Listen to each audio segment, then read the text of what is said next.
All right. Welcome, everybody. I'd like you to welcome my guest, Nathan Ciszek. Am I saying it right, Nathan? Yeah, yeah, you said it right. Ciszek? Okay. I'm going to let you, I'm going to let him introduce himself. I don't have a bio on him, but his story is incredible. So, Nathan, take it away. I'm going to mute my mic and just let you go from there. Okay, well, thank you, Shawn. No I have problem. the Hajian Contact D channel on YouTube. I have the Voices of Orion project on Rumble and a few other platforms. And what I am basically is a MILAB victim. I've been part of Project Surrogate, Project Ibis, Project Sigma, Project Sign, and possibly more. My involvement in those is very, very limited as far as knowledge is concerned. Most of it is centered with my original past life memory, which is a soul transference memory, and that has to do with Project Surrogate, but it also has to do with IBIS. So IBIS is kind of like an umbrella program, or at least that's how I perceive it, because it's interconnected with so many other different things that we're experiencing right now. So what I've been doing is I was also involved, and this is going to sound kind of scary for some people, is that I was involved in a satanic cult, but it wasn't your typical satanic cult. It was an Enki cult, an Anunnaki cult that uses Satanism as in order to hide itself online. So when you look at it, it has satanic themes, but when you look into it further, you realize that it's strictly an Enki cult, and it's connected with a lot of what we see right now in the Starseed community, because Enki is heavily promoted. It's a foundation for a false belief system, and it's used on the light and with the occult side too. So that's for the most part that.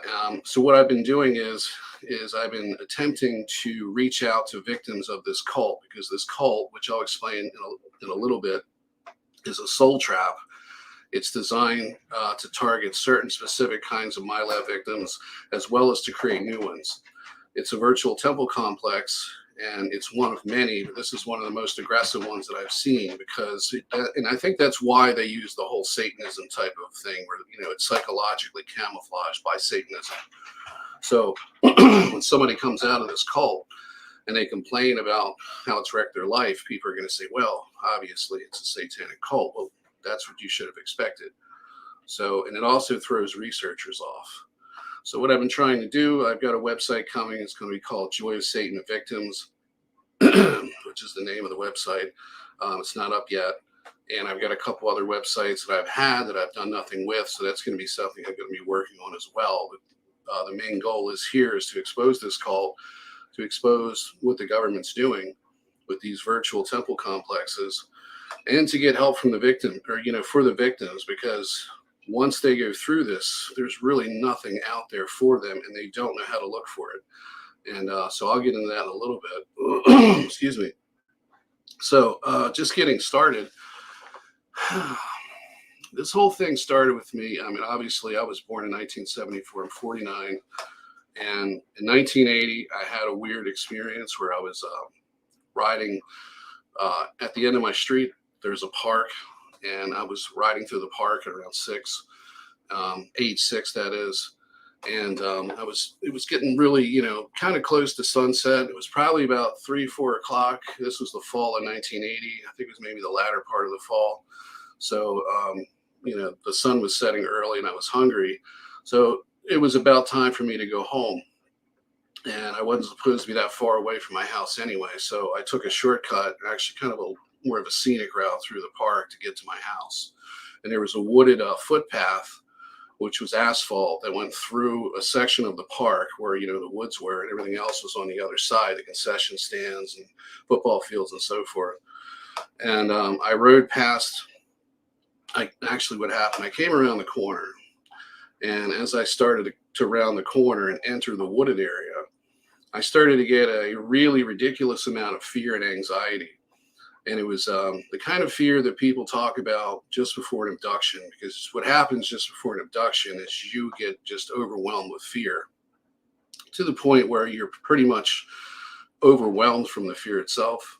So I was feeling that, and what I thought was going on is that I was sensing that there was going to be, some kids around the corner because there was a swing area. There was a rope swing that had been there off and on throughout the years, as well as a fort. So it was a place where a lot of kids would hang out and drink. And being 6 years old, I was concerned that I was, as I rode through, the older kids in the neighborhood were going to look at me and say stuff and so forth. So I thought it was that. But as I got closer, it really became overwhelming.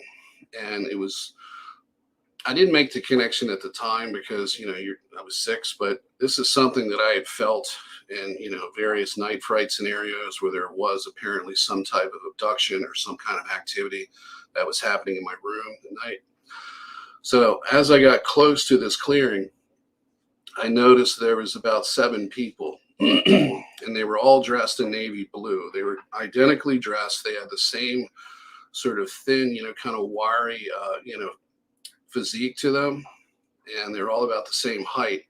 And they were wearing navy blue. Everything was navy blue, and they had their hoods on. And as I got a little closer, I could tell that there was something off about this because these people looked like they were wearing Halloween masks. And I thought it looked like a luchador wrestling mask. At the time, I didn't know what that looked like, but I thought it was a ski mask. It just had that look to it. It didn't look real because the eyes were really large. And as I got closer, the anxiety grew to the point where when I got right beside them, that's when I looked. And the one that looked at me, and I saw about half the face, and it looked like it was wearing a ski mask. But the problem is that the eye was really large and almond shaped, and it had a white kind of like an outline around it. So it was accentuated. And I thought it was a very odd looking mask. And here I am. I'm a kid. I'm 6 years old. And I'm looking at these individuals, and I'm scared at this point. Well, as soon as they looked at me, I got hit in the back of the head with what felt like, well, actually it was energy, but it had a viscous feel. So it hit me right in the back of the head, and it went from there straight down my spine. What I remember was, and this is where the screen memory picks up, I rode my bike out of the park and stopped about halfway to my house going up my street on the sidewalk. And then I went home and I didn't talk about it. Years went by, and eventually it just became something that I kept questioning. And I would ask older people in the neighborhood, if you ever like hung out and, wore like navy blue outfits, like a ninja type thing, and nobody would ever, admit to it because it didn't happen. What actually really happened is I was abducted.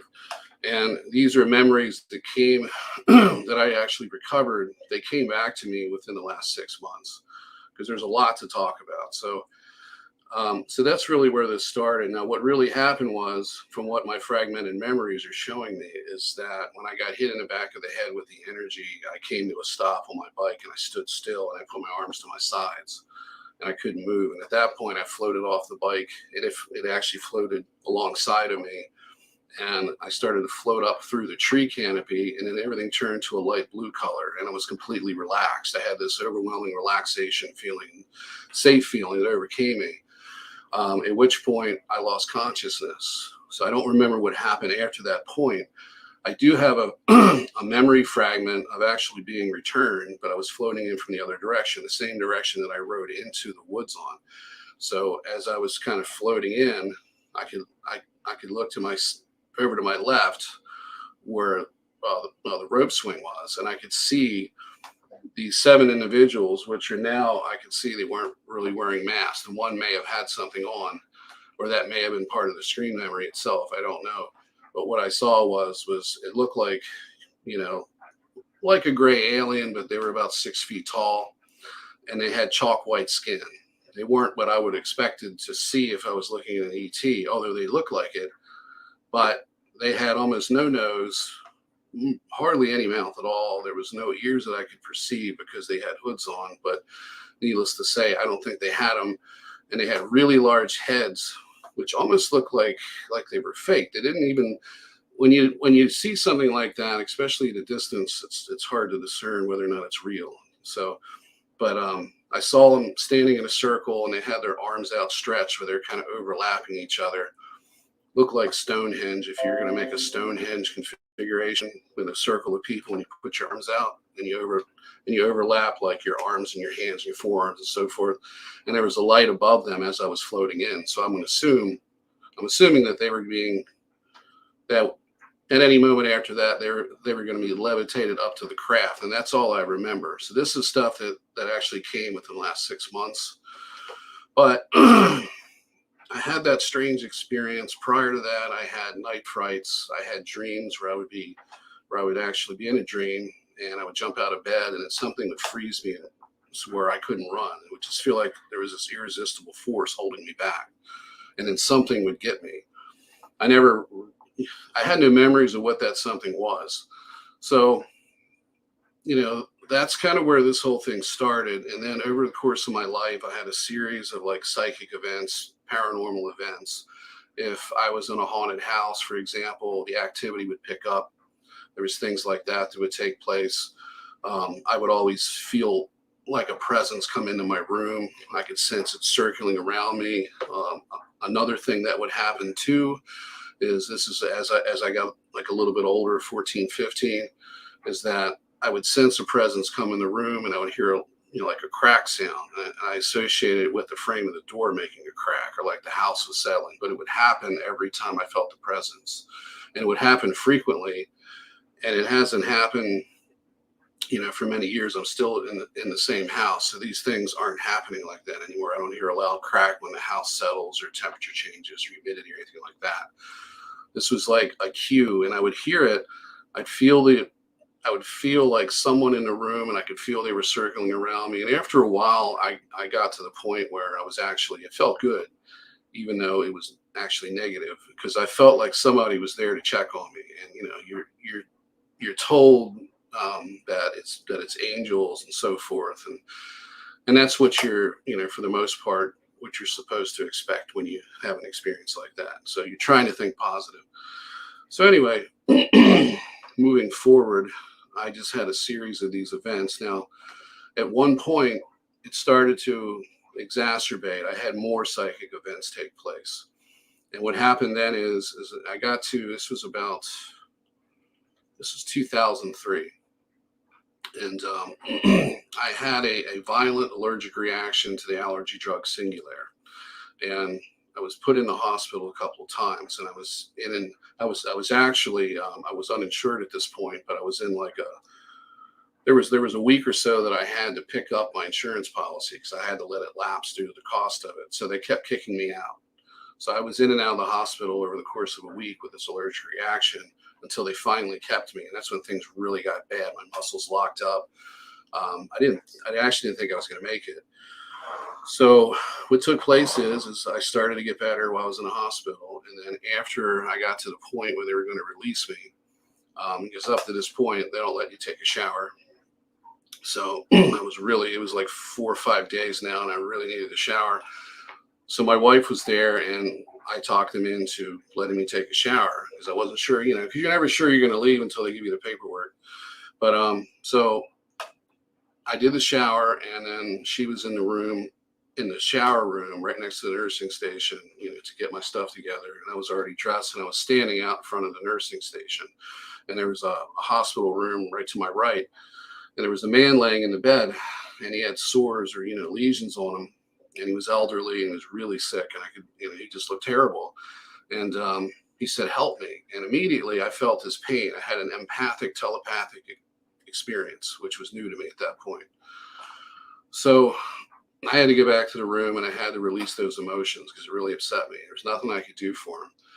At which point, for the next 3 weeks, I continued to have these empathic, telepathic experiences. It was an UPS store. There was a woman that came in, and there was like 2 guys ahead of me, and I was at the end of the line. And can you hear me okay? Okay. All right. Because I wasn't really speaking that loud. But anyway, I sensed that she had been raped, and that was the reason, because when she came into the UPS store, she went all the way to the far corner of the store, and she didn't get in line. She stayed away from us, and I could tell that she had a lot of anxiety around men because she was raped. So I had that experience. I got to the point in this 3 week period where I started to confront people who were really putting out a lot of negative energy. And it was the negative energy that I felt the strongest. I could sense that I could sense who the energy was coming from. So it had a directional kind of capacity to it.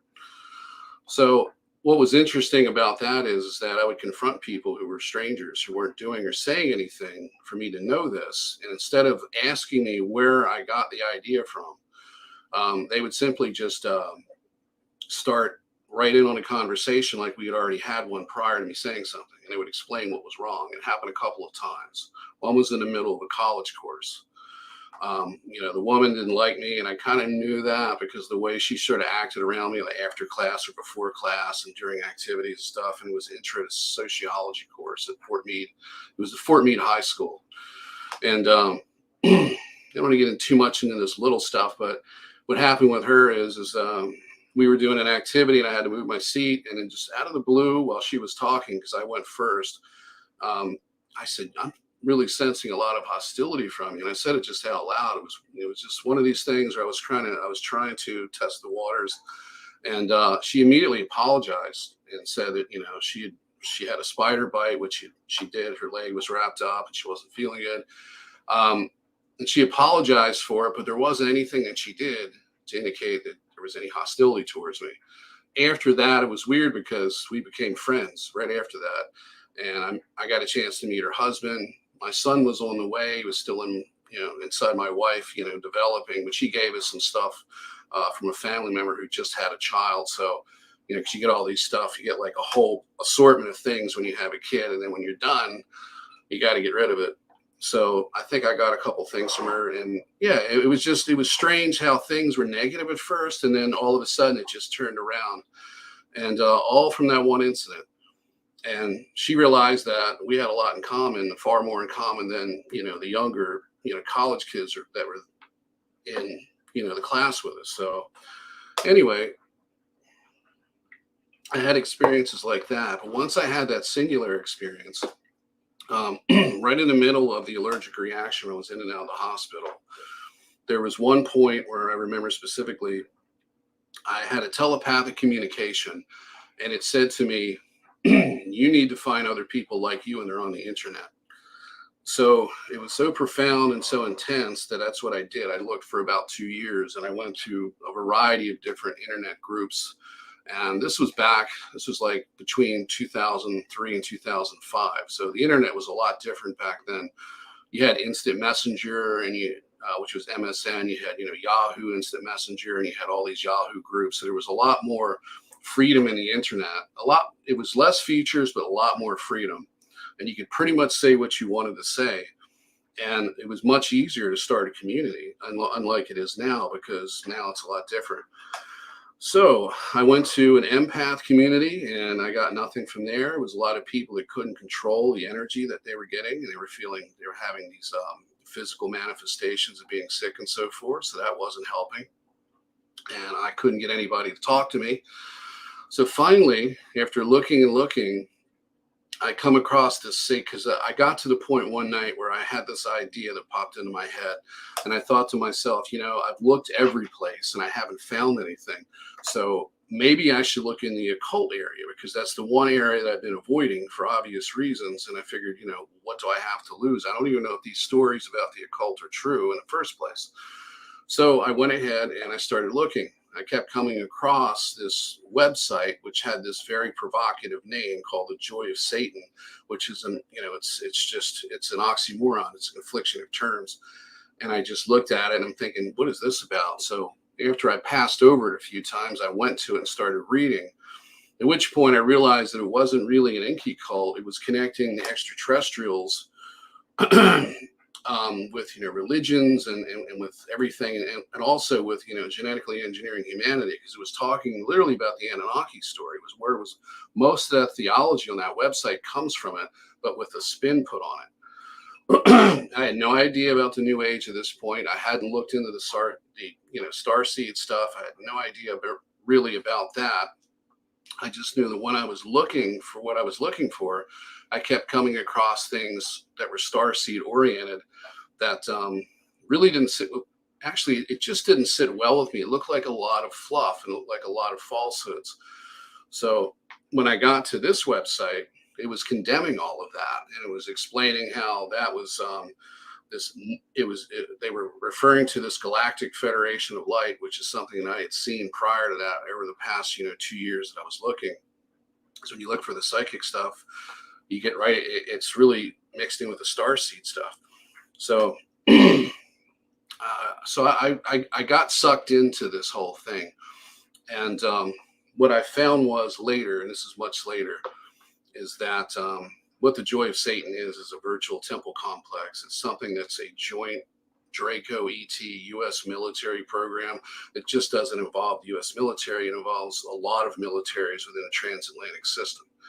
So it's a global program. It's just like the New Age movement, which I later found out was something that was engineered under a treaty that was apparently either signed by Eisenhower or somebody after that. But from what I understand, the initial treaties were signed by President Eisenhower, which started off the abductions, which were already taking place. Now, the U.S. military, the U.S. government, as well as other governments could monitor these abductions. And the purpose of it was for technology exchange. So they suckered the leadership in. The problem was you had, as we know now, we have a shadow government that at the time was more or less, aristocracy, old money, royalty, and so forth, which they were the puppet masters. Well, now it's gotten much more sophisticated because the occult entities that they were pursuing or worshiping or trying to gain something from were actually part of this extraterrestrial.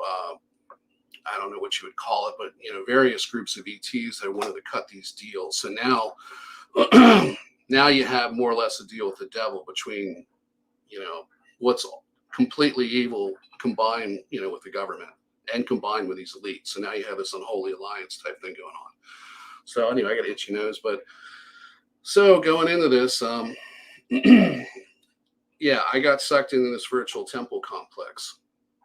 And what was interesting about this is that I got recruited by the person who started the group. Her name's Andrea Harrington. She's was married, or probably still is. I don't know if this man's still alive, but it was Cliff Harrington. He was a high-ranking member in a very small group of neo-Nazis. I think it's called the American Nazi Party. They were headquartered at, I think, Tulsa, Oklahoma, which is where the Joy of Satan's P.O. box was.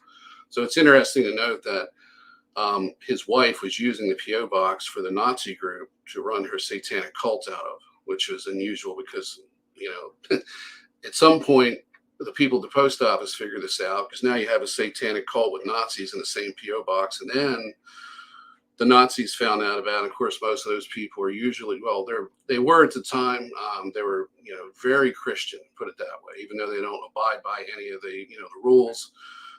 There's no, love and respect when you're a neo-Nazi, because they're in, to white supremacy and so forth. So anyway, to make a long story short, after I got into this group, I was immediately met with other people. They recruited me into a subgroup because we were encouraged to do these spiritual warfare groups. When I got into this subgroup, that's when things started to get really crazy because, actually, let me go back a little bit. Just before I had made the decision and I was communicating with this Andrea Harrington individual who started the group, she was the first person that answered my questions and actually spent time with me. So this is part of it. And there's something called subconscious psychic networking and subconscious psychic programming. And this was an example of that. This is when they subconsciously program you to do something with somebody else. And when you meet up with one or more people, then it becomes a networking type of structure. So intuitively, or however it was done at a subconscious level, she knew that she had to recruit me into this group. So she spent a lot of time with me. We exchanged probably 4, 5, 6 long emails, or maybe more, over a period of a couple of weeks. On the night that I decided to join the cult, I emailed her, and as I was going through my sentences, I typed the name Satan, and as I hit the S, this entity came into the room, and literally walked in.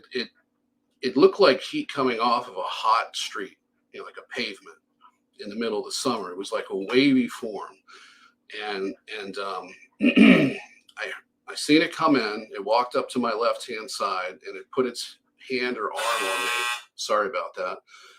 I'm actually down here in the basement. There's a major utilities behind me. But so and at the time, I was having issues with my spine, so I had some soreness down there. Plus, I was stoned. I probably took several bong hits. At which point, when I got touched by this entity, I was completely sober, and all the pain went away. And it sounded like a rain stick, and I could see it. And as soon as it put its hand on me, it felt like it actually lifted up some kind of like there was something attached to its arm, almost like a robe. It kind of came up and just went over me. And then it walked out of the room. And I'm thinking to myself, okay, now things are happening. I've flushed out these entities that have been affecting my life for years. So I had all these different experiences. And now I'm actually getting to figure out who it is. And I figured, okay, it's either the negative side that's here, but why isn't? And I thought, well, if it's the negative side, because this is related to Satanism, where's the good side that I've thought that I had with me the whole time? If they were here to protect me, then why aren't they saying anything? So then again, maybe it is this Anunnaki. Maybe it is this. So maybe this is real, and these are the Anunnaki that I'm actually that I've had all of these experiences with all of my life, and now it's led up to this. And that's really what it felt like, because when they program you, they're using mind control. So they're getting you to do something that they want you to do, and they always make it feel really good at first. And so anyway, I had this experience, and I got up and I was trying to collect my thoughts. I walked out into the kitchen, and at which point, the next thing that happened was I went towards my room. My wife was in there sleeping. My son at the time was about this was 2003, so he was about roughly around a year old. So he was still sleeping with, he was still there. He was still sleeping with us. So his room was empty. But when I walked past his room, I felt the presence of this entity in his room. So I knew it was still there. I walked into my bedroom, I put something away in the closet, and as I turned around to walk out, the silhouette of a tall, thin man with long hair ran between the bed and the wall straight in front of me. And I felt like the feeling of wind, but it wasn't actual airflow. It was just an energetic wind, if you understand what that means. It was the sensation wind without the air. And it ran into the wall right next to me, and I stumbled back about 2 feet or so. And my wife woke up and asked me, "What are you doing?" I said, "I put my contacts away." And I was just, trying to keep cool about this. And I didn't have any anxiety or fear. I was just astonished that this was happening. And I was thankful, because now I'm finally I'm on the verge of figuring out what's going on with me. So the next thing that happened is I went into the group after this took place, and I told this story, at which point I also described my soul transference memory as I thought it was. I believe I wrote an essay, and I put it into, there was like a file sharing area where you could put like essays and stuff, and I put it there. But it wasn't that actually got me recruited in this group. It was the fact that I posted this story of what happened.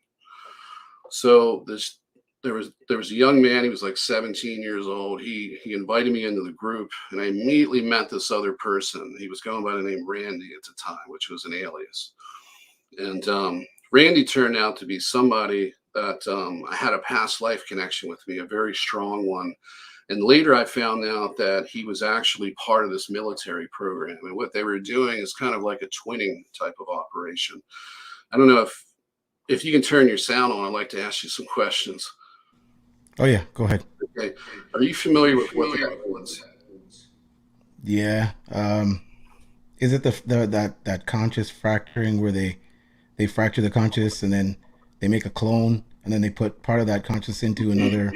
Um, there's what's it called? You talked about this before. It's Well, that's something to something do. different than what Is I'm that used something to. different? Okay. Twinning, from what I remember, there's a bit of an echo. I can't Okay. Sorry. but anyway, so in this case, and now I've heard other people talk about this, so it's been in under a different context to what I've experienced. Twinning apparently has multiple facets to it. I don't know as far as the negative stuff is concerned, where they bring two people together to have a past life connection within these military programs, and then they force one to commit harm to the other and eventually, murder the other. That's something that comes out of the Nazis. I'm not familiar with that. That wasn't something that happened with me. With what I found out that they did is that they knew that we had this connection, and then they put us together in the military, in the super soldier type of environment where they wanted us to be optimized. They wanted us to be happy about our situation. They tried to make it as good as possible in order to get the most out of us, and that's what I remember happening. But they put us together in the spiritual warfare group, and it was odd because what I found out is, the joy of Satan is a soul trap for MILABs. It's also used to create new ones. So in this case, I was already in the program, and so was he, and they brought us together. And this led to some really unfortunate things, and I could get into it, and I guess I could talk about a little bit about it. It brought out emotions in him that were so strong, and they had such a negative effect that he attempted to commit suicide, which they actually stopped. He was at an Air Force base. Once he turned 18, he joined the Air Force. So he was 17 when I met him online. He joined the Air Force and attempted suicide when he was drunk by putting the gun, he had a handgun that they issued him. He tried to shoot himself in the head with it, and they stopped the gun from going off multiple times. So that's all I really know about that.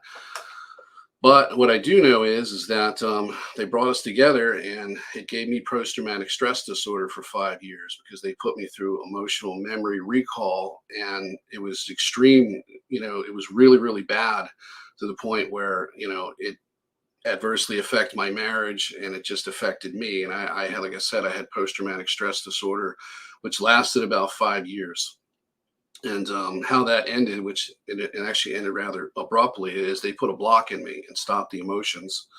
They also numbed me up. And then over the course of a month, the numbing effect started to wear away. So by the time when I was completely, I guess, relieved of it, where I wasn't feeling numb anymore, as it slowly wore off, it kind of settled me down into a place where I could reflect, but not be in a state of suffering over it.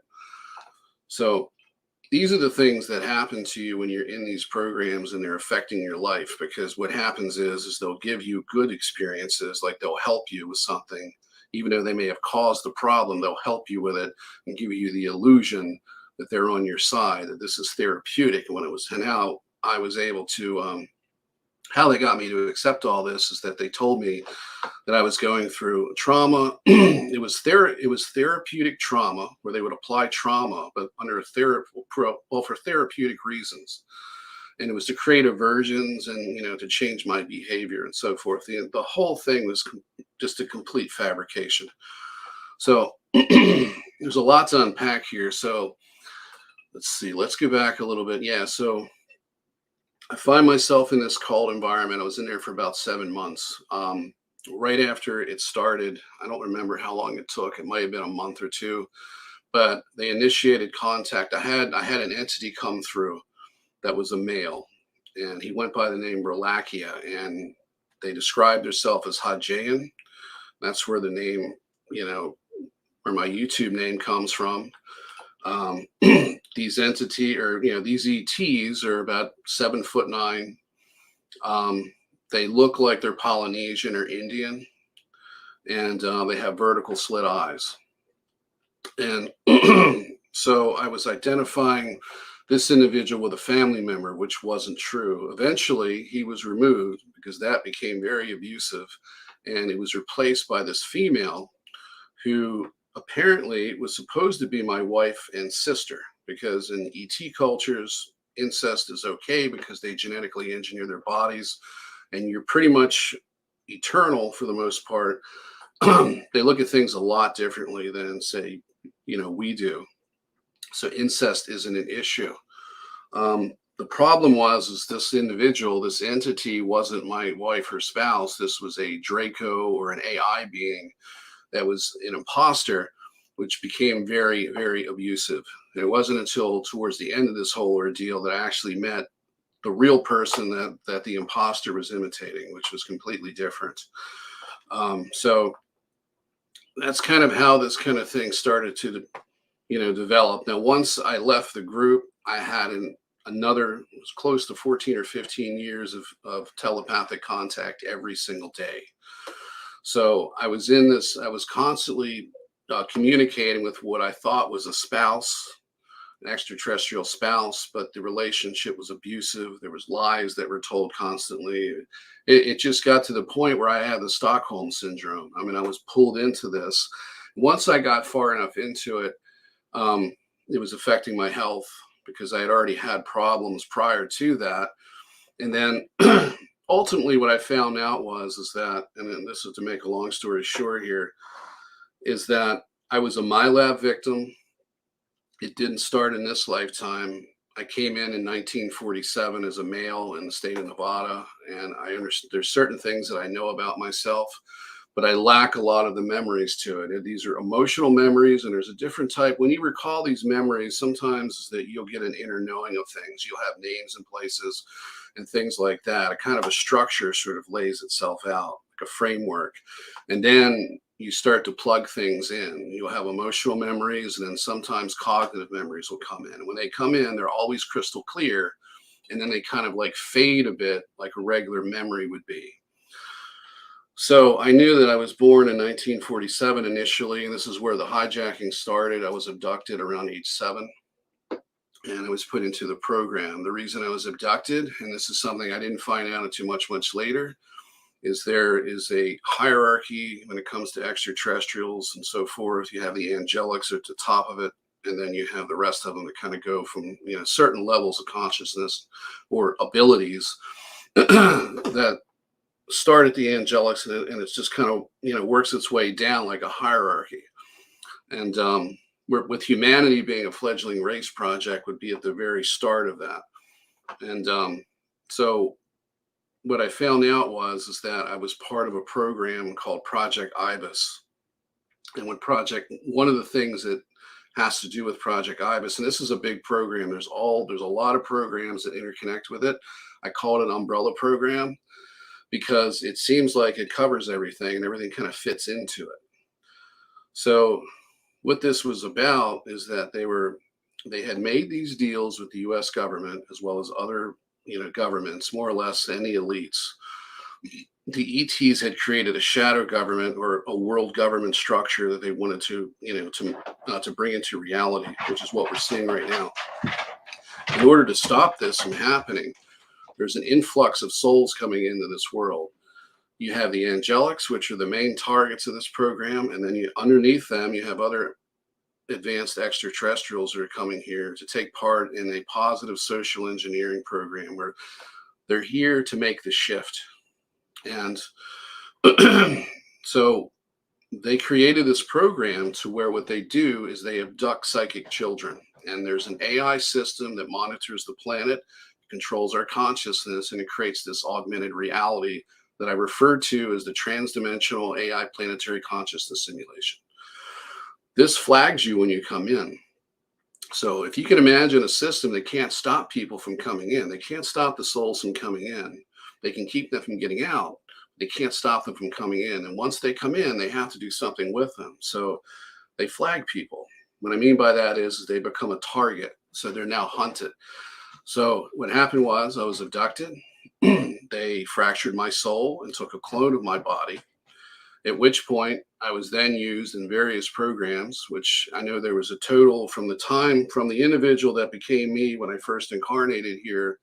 There is apparently 9 alters, with me being the 8th in that particular line.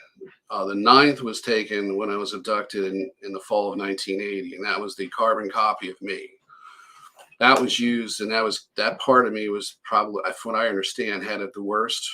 And that clone was kept at the White Sands underground installation, which is underneath the White Sands missile test range in the mountain area, underneath the mountain area. Sorry, so before you go deeper, because you're on that cusp, just a question from someone in the chat, because it kind of where you are right now. It says, how do these super soldier programs tie in with the deep space program? I if really you couldn't answer that question specifically because I don't know how it actually got started. There's probably other people who can answer that a lot better than me. You know, I do know that from a hypnosis session that I had that I was involved in that. I do have some knowledge that I started to remember that I was used on planet and off planet, but I don't have any kind of recollection of it. I just have like an inner knowing of it. Um, so as far as how they're connected together, they're pretty much one and the same. What they're doing is they're using human souls and ET souls that are coming in here, and they're creating these super soldiers, which are then used in an ET proxy war between various factions. You also have a human and ET soul slave trade. So they could fracture my soul and then take a regular person and do the same thing to them, and then sell that fractured that soul fragment. They would sell it and they would be used for something. So you could be put into slave labor, whatever it may be. There's a wide variety of uses, but it seems to be the primary one has to do with a type of military operation which is going on, between various factions. So a proxy war, to where they don't fight themselves; they actually use us. So I guess that's the best way that I can answer that. This is your last. and is that this universe? I guess would you say that's just happening in this universe? I guess it's kind of hard to explain. I mean, I think because it's we know happening there's all over. In fact, just to give you an example, I did get this from my higher self recently, so you take it with a grain of salt, because people who talk about this stuff, none of us can give you evidence. It's not, there's no way to do that. Yeah, somebody's going to have an implant or scars, but it doesn't directly link to this type of information. They've done a great job of concealing it. What I know is, and I had to accept this too, is that 24% of this universe is under a quantum, like a quarantine, or more or less a planetary consciousness simulation. So the negative side is actually running this program, but it's not like a universal program that's all over the universe. Various different factions are actually, what they're doing is they're enslaving worlds, especially fledgling race projects like this one. At some time in the past, which it was explained to me was a million years ago, there was a cataclysm that was staged on this planet. Prior to that, humanity was psychic, and then they put this augmented reality overlay over top of everything, and they created this augmented reality which limits us to five senses, at which point they can play God with us and then enslave us. That's what they did. And this is all over the universe. It's about, like I said, it's about 1/4 of it. And there's this nonstop struggle to liberate these worlds. And that's where the angelic side comes in, as well as the more advanced extraterrestrial races that are more unified with the creator's will. They assist as well. So this is where you get a lot of these star seeds coming in. Starseed population represents about a third of the human population. The majority of them are not aware of who they are. They're just living an engineered lifetime experience for healing, because one of the things that they do here when they create a system like this augmented reality overlay, is they will sell or trade in some way with other races to come here so they can incarnate their own people in an engineered therapeutic lifetime. And this is something that you find in the New Age, where they talk about Earth being a school or a place of healing, when in reality, it's just exploiting the human race, putting them under a controlled state of consciousness, and then incarnating foreign souls to come in here and have this experience. That's what the mind wipe is between lifetimes. They can't let you remember, because if you did remember, you wouldn't want to be here. It would have an adverse effect on you, because when you come here, it's as if this is your first time. This is your first lifetime. It's, for the most part, that's what it feels like for most people. It felt like that for me in the very beginning, but I did have this soul transference memory, but it still felt like, I couldn't access anything. So I was just like everybody else. And that's how this is done. So that's for the most part how that works. And so anyway, let's get back to what I was saying. Yeah, I was put in these programs, and what I found out was, I'm going to jump ahead a little bit here, is that in this lifetime, they had put me in an engineered lifetime, and the engineered lifetime was designed to, one, to control me by making me sick, and to give me various handicaps that I had to struggle with. That was to keep me under control, and also two, to make me suffer, because in the programs that I was in, um, my alters were able to break out of the AI control, and this was part of what I was sent here to do. What I found out, what my real purpose was to come in here and to actually get abducted and hijacked, because my soul would. Okay, let me try to explain this. There's two ways to come in here. You can come in here as a soul fragment, or you can come in here as a complete soul. When I came in here as a complete soul, it set the system off. I got flagged and they abducted me, um, because there's a certain specific energy frequency or resonance that they're looking for. So it's like setting off an alarm.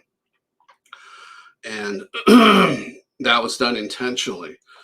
My my life mission was to sabotage as many of the programs that my alters were in, where my higher self would make my alter realize what was going on and snap out of the control and then go against the system. So this was a punishment, everything that I've been through here. And when I got to that point, and I guess I should talk about my soul transference next, because this is a memory that I've had ever since I was a child. And I thought it was heaven, because they edited the memory. So they wanted me to remember this for a specific reason. Because if they are afraid that you're going to wake up, and you have that ability to do that, so what they do is they engineer an awakening for you that winds up as a dead end. And that's really what Project Ibis does as a whole, because everything that is happening under that program is happening with each and every one of us, like in miniature. So if you look at the collective society, we're waking up, but in order to stop that, they can't stop it. What they can do is they can augment the outcome, so they can change it to where you have an awakening, but a false one.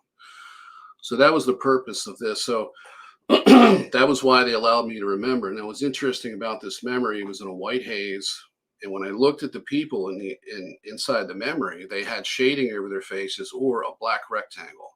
They would have like a black rectangle over their eyes and a square maybe over their mouth, or just be completely shaded. So the room was obscured because it was in a white haze. So I thought it was heaven for many, many years. And when I got to my early teenage years to mid, somewhere between like 12 and like 15, 17 years of age, I started having flashbacks. So the parts of the memory that I had forgotten were now being restored, but they weren't so much in a haze anymore. I could see some things in the environment now. Also, there were more pieces to that memory that were added to it.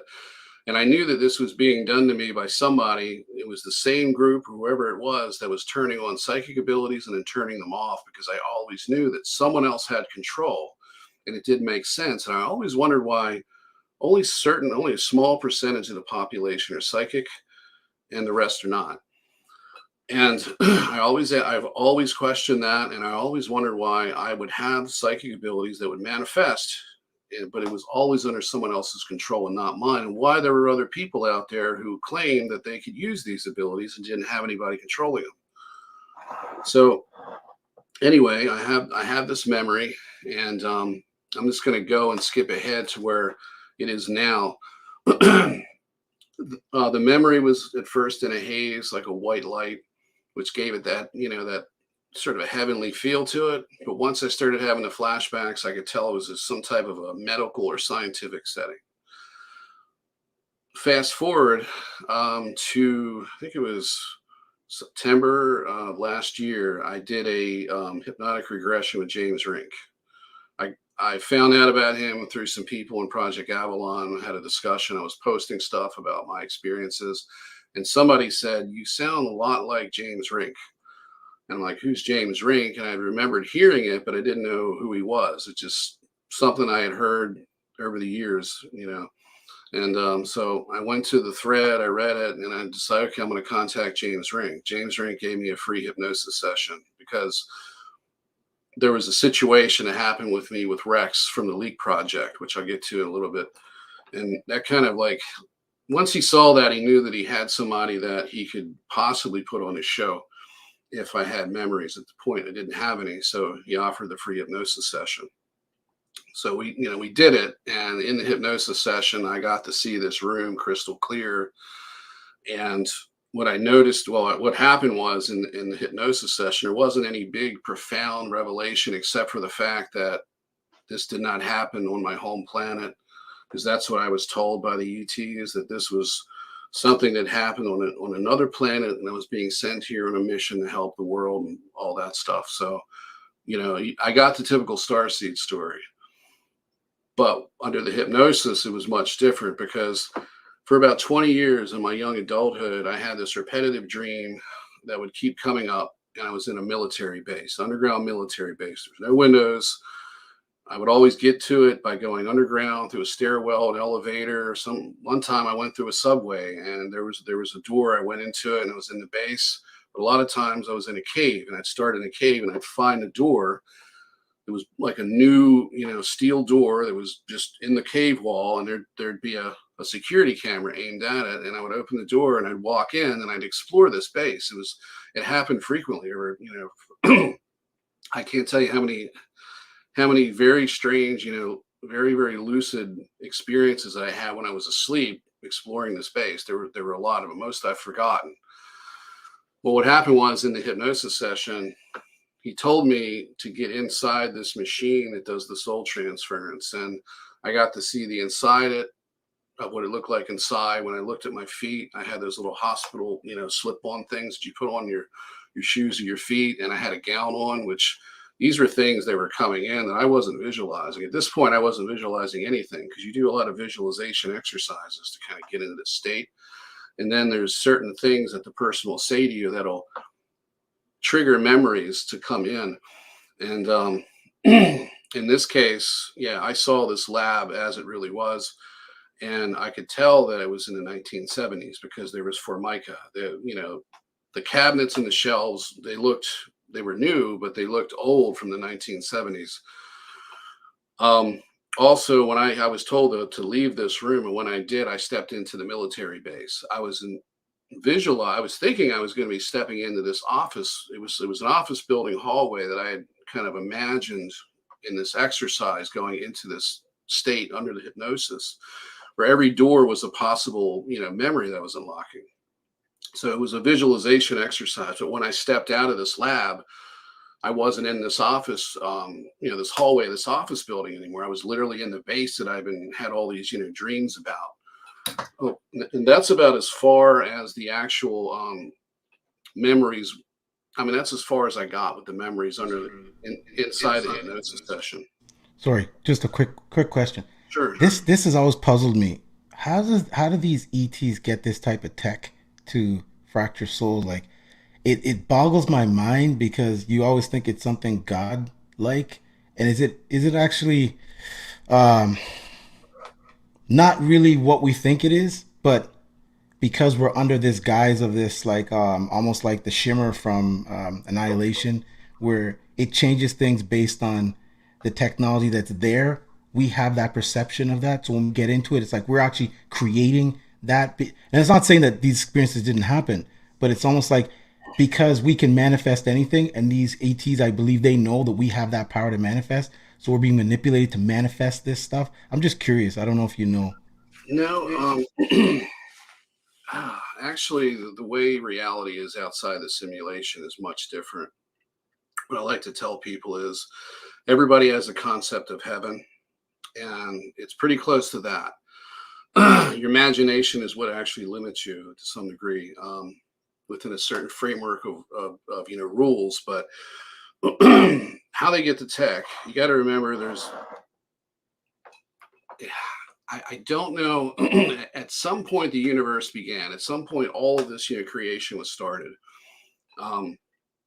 And since then, things have evolved. So this is the mind of the creator making everything, at the speed of thought, more or less.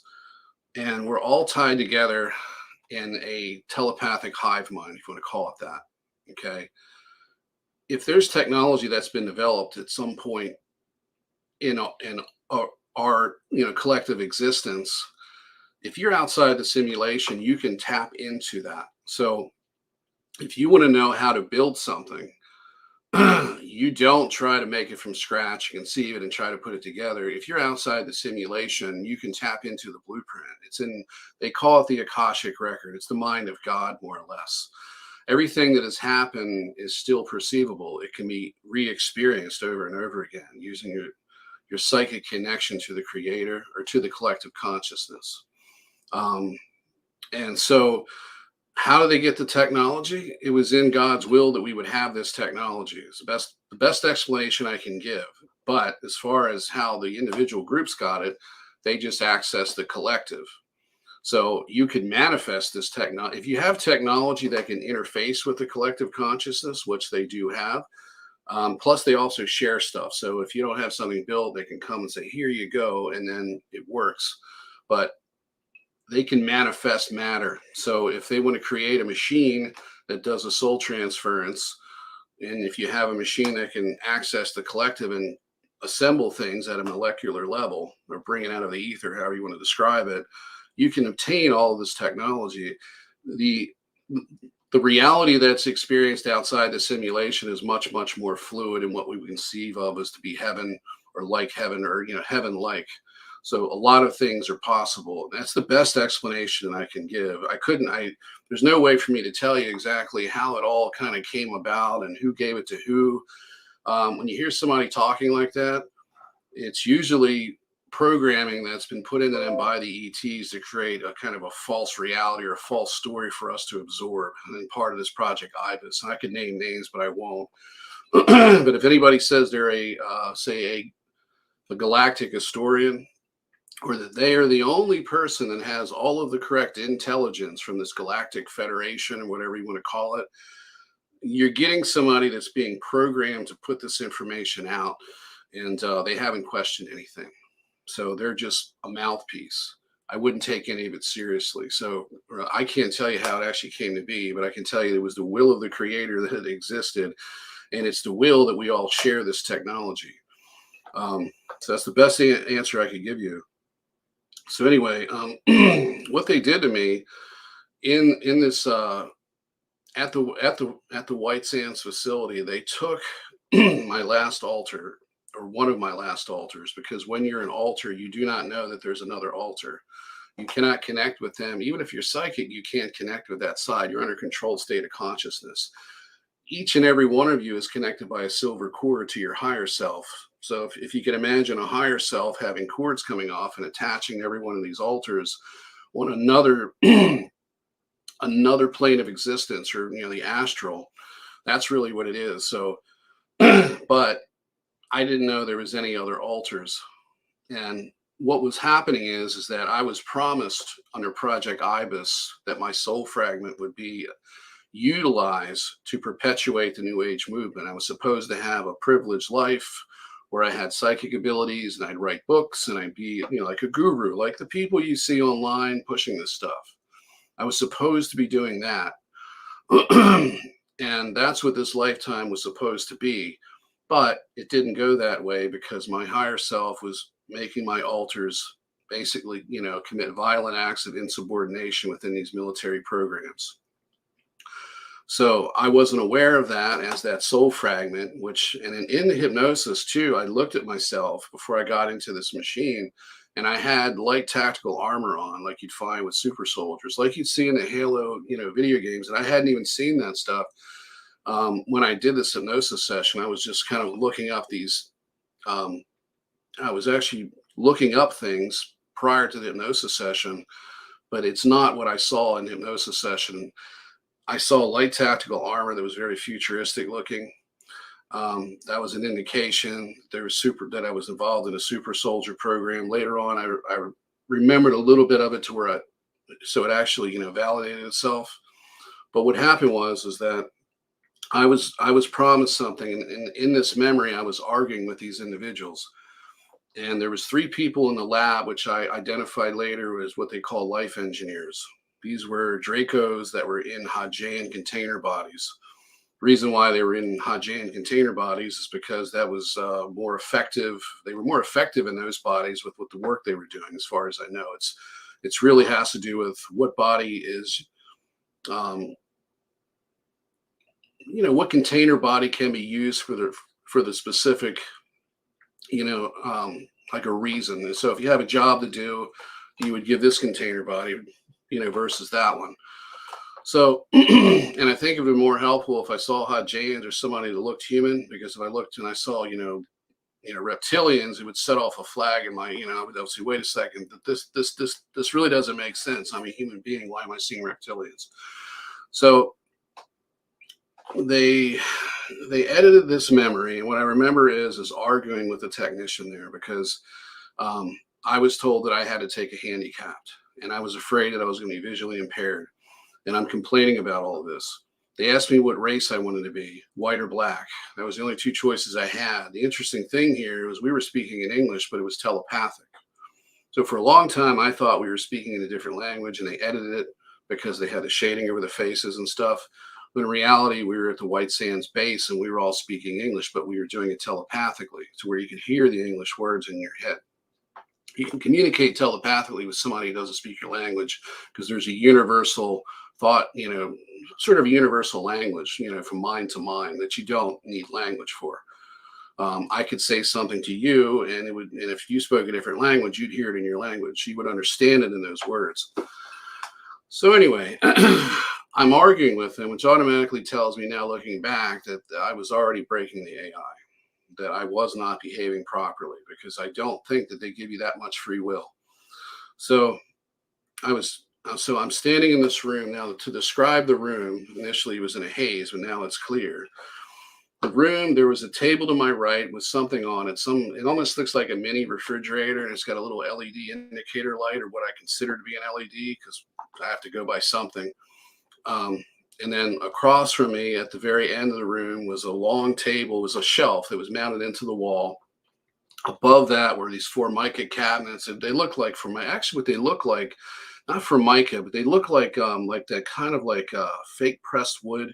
And then you have like a veneer over it that's like a vinyl wood grain color, but it's not actually wood. It's like a laminate. So that's what it was. It was a series of cabinets like that. And on the left-hand side of it, there was a computer terminal that was built into the wall. There was a screen. I don't know if there was a keyboard. I think it was more or less a mind interface, but the person was sitting there and asking me questions. To my left was this large machine that looked like an MRI machine as far as the color goes. It had a large plastic type housing on it, which was white.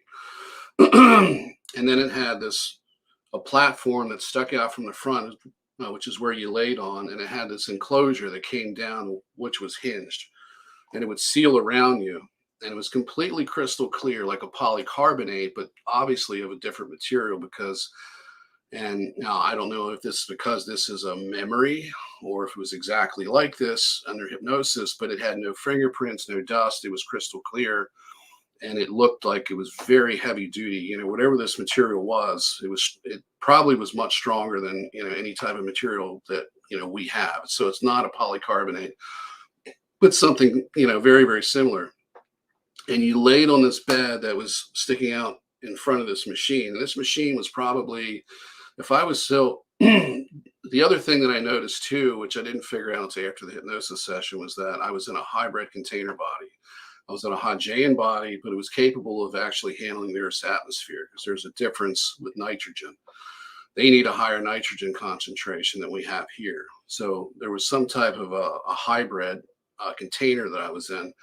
So if I was close to 8 feet tall, this machine was probably about 8 feet high. And so anyway, what happened is after we had this little bit of discussion while I was standing there, I was told to get into the machine, at which point the lid shut. And then the 3 people that were in the room came to the left side of it, which was right where, because I'm in the memory, I'm initially standing there, and to my right's a table, and there's a little bit of space, and then the machine was probably 10 feet or more of, space between, I would say, maybe the wall and this machine, maybe a little more. They were standing right in that space next to me, and they were communicating telepathically while I was laying inside of it, at which point it filled up full of light. and then I could see a fetus at the right around the end of the first, or actually about the first 12 weeks. And I saw it, and I went into it, and then went into like a sleep state after that. But I could see a fetus at the 12th week after conception. That's how developed it was. What I found out was is that with the human species, they have to put a soul into the body at week 12 or just before the brain activity starts. Because if the brain activity starts, it creates a consciousness. So therefore, it makes a soul. That's how this whole thing works. So they have to get you in before that, or they have to remove that consciousness and put you in afterward.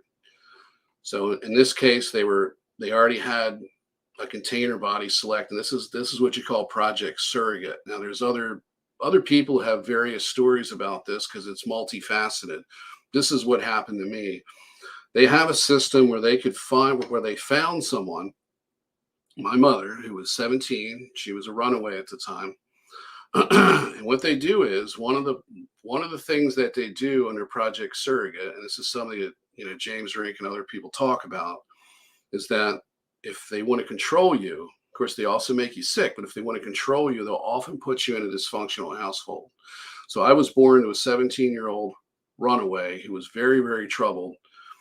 Her parents had had a divorce, and her mother remarried a police officer who had been a victim of his father with alcoholism, physical and emotional abuse. He had narcissistic personality disorder. So I was put into this toxic environment. And initially, my mother gave me up after I was a year to her mother, and I was raised by my grandmother. And of course, I had to deal with the narcissistic personality problems, with the grandfather. But so that's the situation I was put into. That was another way of kind of limiting my ability to be successful in life, to be happy. And the whole purpose of that is to keep you controlled. Because if you're sick, if you're dealing with issues, if you've got problems from your childhood, it's a means of control. You're not going to be out doing something that they're going to be worried about. And if you are, they will do more things to you, which is what they did to me. They continued to make me sick. One of the things that I was told in this memory is that I would have a speech impairment.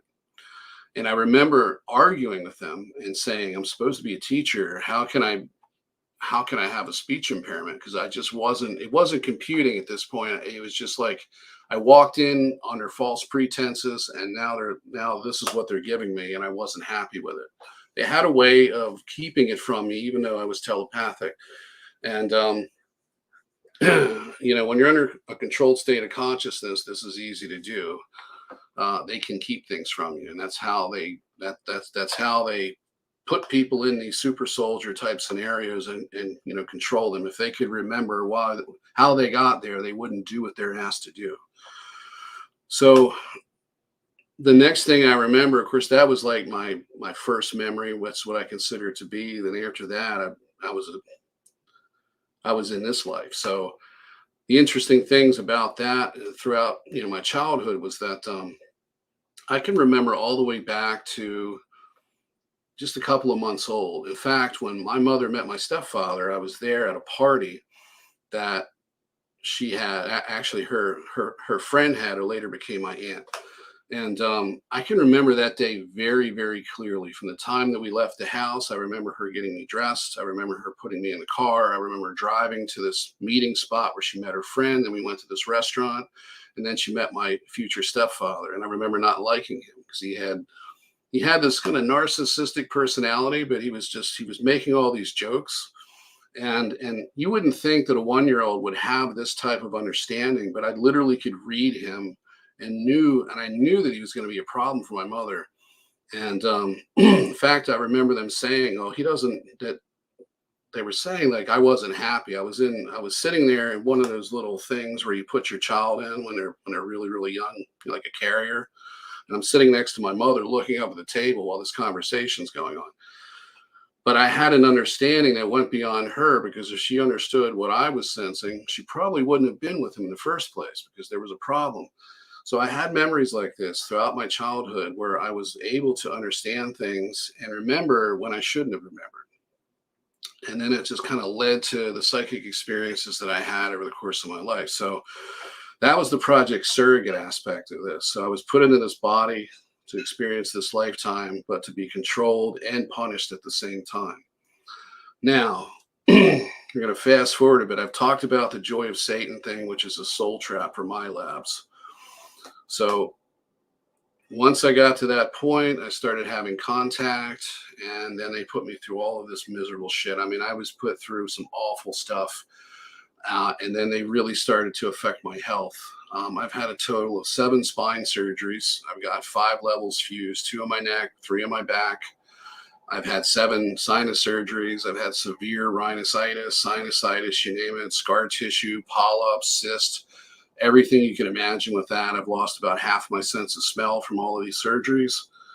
And luckily now it's kind of in remission a bit, but it could come back at any time and I could be back and having another surgery. What I found out is that all of these health problems were actually created inside this program using a cloned alter. They can do this to you remotely using energetic attachments, which can destroy your health and affect your cognitive abilities in your mind and control your behavior. But when they do it to you at the level that they did with me, using a silver cord attachment, because there was a silver life force cord attaching me to this clone of myself. And they were using that clone to affect me. They also did something too, which really messed me up. And this is during the time that I met this person in the Joy of Satan that I'd referred to as Randy, or actually, yeah, Randy, the alias.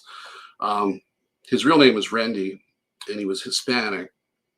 But so what they did is about, I would say, this was probably like 2001 or maybe 2002. They started to actually alter my personality. And my higher self is predominantly female. And in these military programs, there were few women that had to do with where I was. So they made everybody gay. And I know this kind of sounds like, okay, just now you just kind of throw it into the left field, but that's exactly what they did.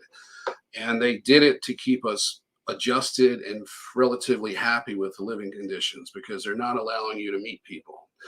So, and that's where this whole thing comes about, where this individual that was in the Joy of Satan with me, that had this connection, I was put together with him in a relationship. So they engineered the relationship by bringing out memories that were, between us, so that we would initiate and form this relationship, at which point they split us up.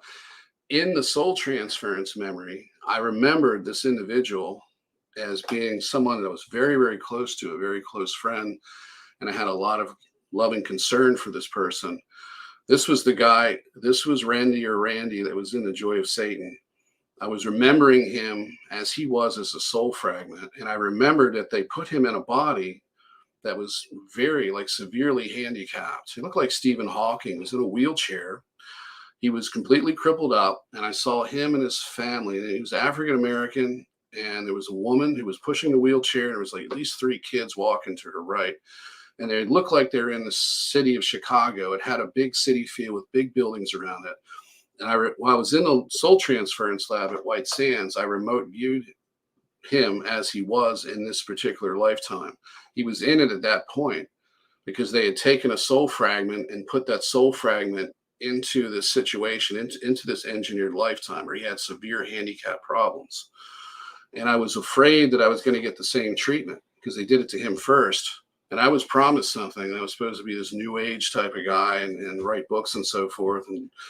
But now they're switching the script on me, and I'm being put into a situation where I have to take a handicap. In fact, Asib, who was one of the life engineers, came up to me and looked me right in the face. And of course, in the memory, it's all blacked out. I can't see her face. But she said, "You have to take a handicap." It was very stern, very authoritarian.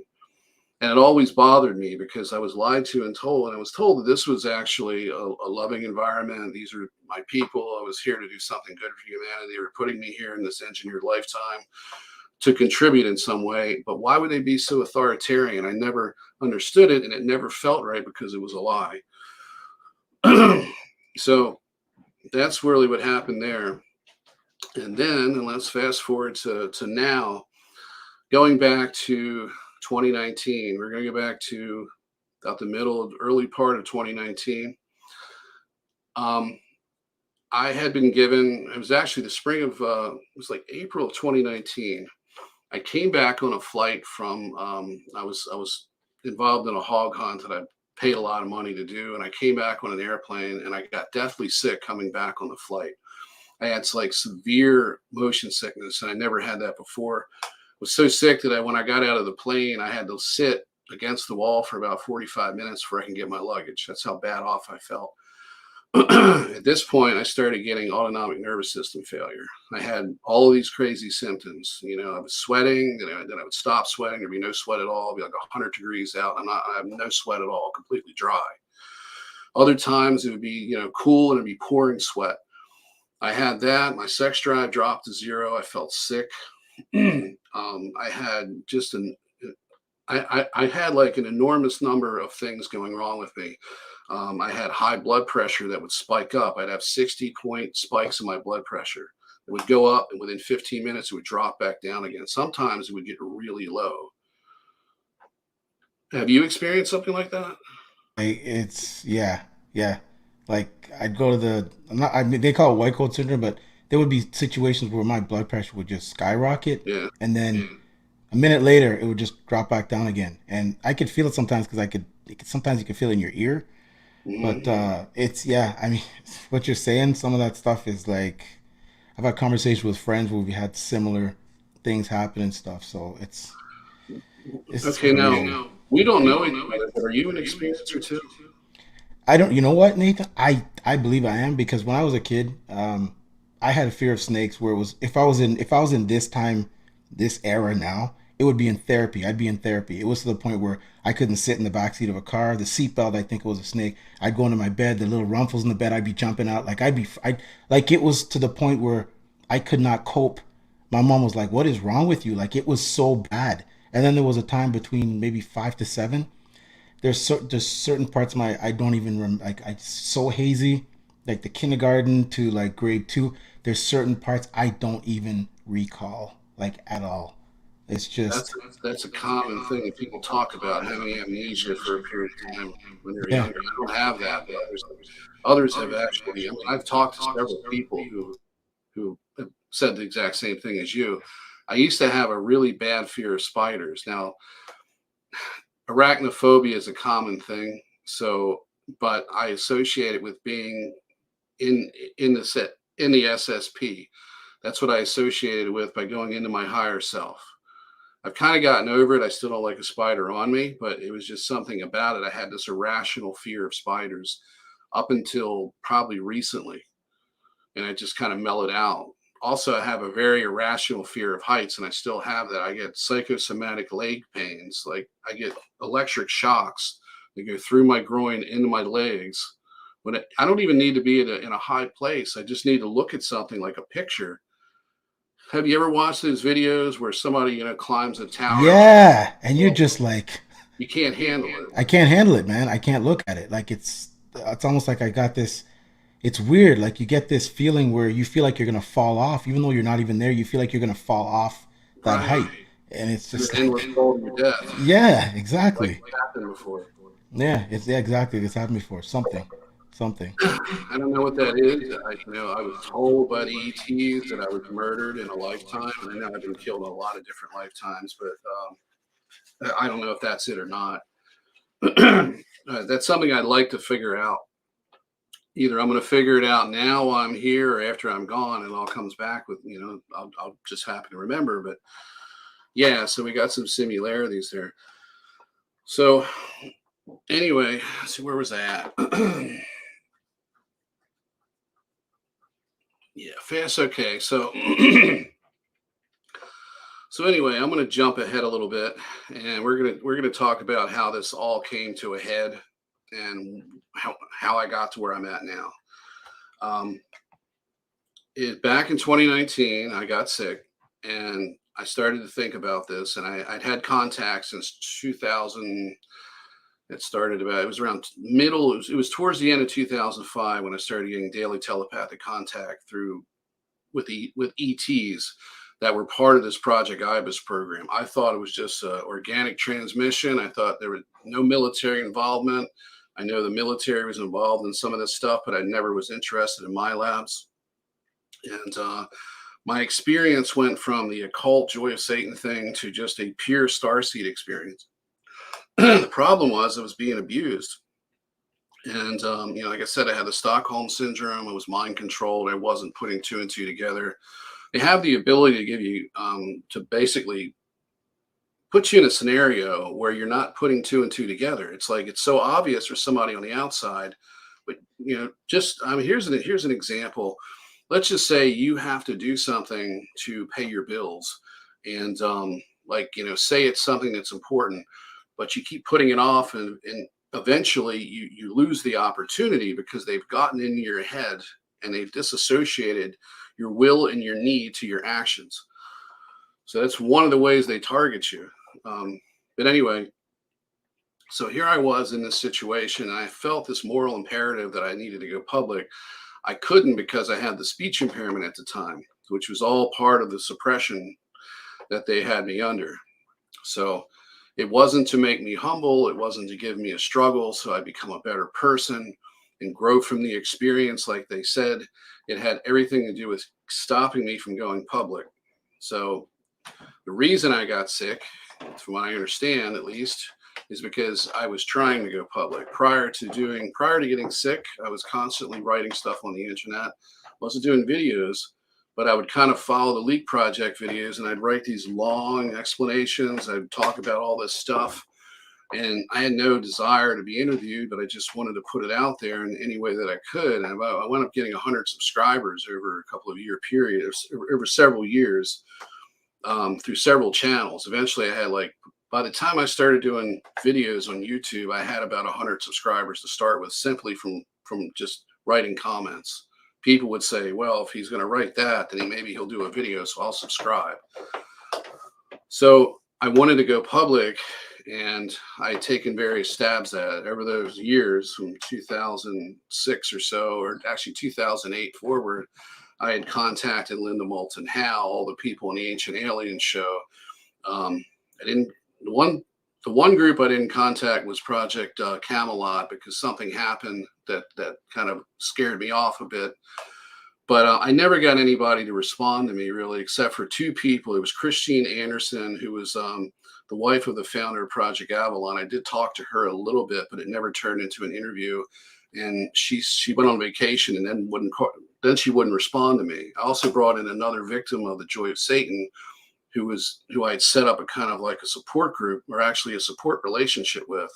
She lived about 80 miles south of me, and they've totally destroyed her life and her health, and now are attacking her son. She was going to talk with me, and we were, so we were all going to get together with, Christine Anderson, but then for whatever reason, probably due to the fact that there was some subconscious manipulation going on, she didn't want to correspond with us anymore, wouldn't respond to our emails. So that was about as far as I had actually gotten. So I'd emailed Rex Bear, I think once or twice before, and I never brought up the satanic cult, because I thought that if I contacted researchers and brought up the cult, that it would completely blow it, that they would say, oh, you're dealing with demons, this isn't ETs, and they're not going to make the connection. And my knowledge base at that point was very skewed because of the lies the ETs are giving me. So I'm definitely not the person. I'm not the same individual that I was then, is what I'm trying to say. So anyway, I contacted Rex Bear, and this was I think it was just September 26th of 2019 or September 27th. Now I was in the process at that point of waiting to get a test done for autonomic nervous system failure at the University of Maryland. It took it was an 11-month wait that I had to wait for this. So I'm still waiting in September. I think my appointment was December or January of the following year, 2020. So I'm still pretty much sick. I'm really bad off. I didn't realize too that they had lowered my testosterone to close to zero, which could have accounted for some of the sweating, and of course, the fatigue. But I also had all of the heart issues. I had the spikes, with the blood pressure. I had drops in blood pressure, extremely high heart rate. It got up to I think 160 at rest at one point where I had to go to the emergency room, and they couldn't figure out why my oxygen level was fluctuating. My oxygen level would drop down in the low 80s, and they had to put me on oxygen while I was in the emergency room. And that was something that also was going on too that they couldn't explain, and nobody wanted to treat me for. Because I was going through the medical COINTELPRO scenarios where the doctors would literally refuse to do anything for me as soon as they got into the room. They heard what I had to say. I never brought up aliens, but I brought up my symptoms, and that was enough. And then plus the manipulation that was taking place. So they isolated me, made it hard to get help. So first 7 months, I couldn't get any help until finally somebody at the Johns Hopkins University, I called an administrator and talked to them, and they actually knew the people running the thing at the University of Maryland, because it's a rare condition. So they only do certain, there was only one place that I could go besides for a private option, which didn't take the insurance. So of course, if you have money, you can get all of it tested really quickly within a couple of weeks, but I had to wait all this time. So, and somebody must have died or went someplace else, because I got in a month early because there was a rescheduling. But in the meantime, I emailed Rex Bear, and if you go to my channel, you can look at the raw video, the 2 videos that he made when he read my email. And of course, I also did an edited version where I put some narration into it in various segments and explain everything.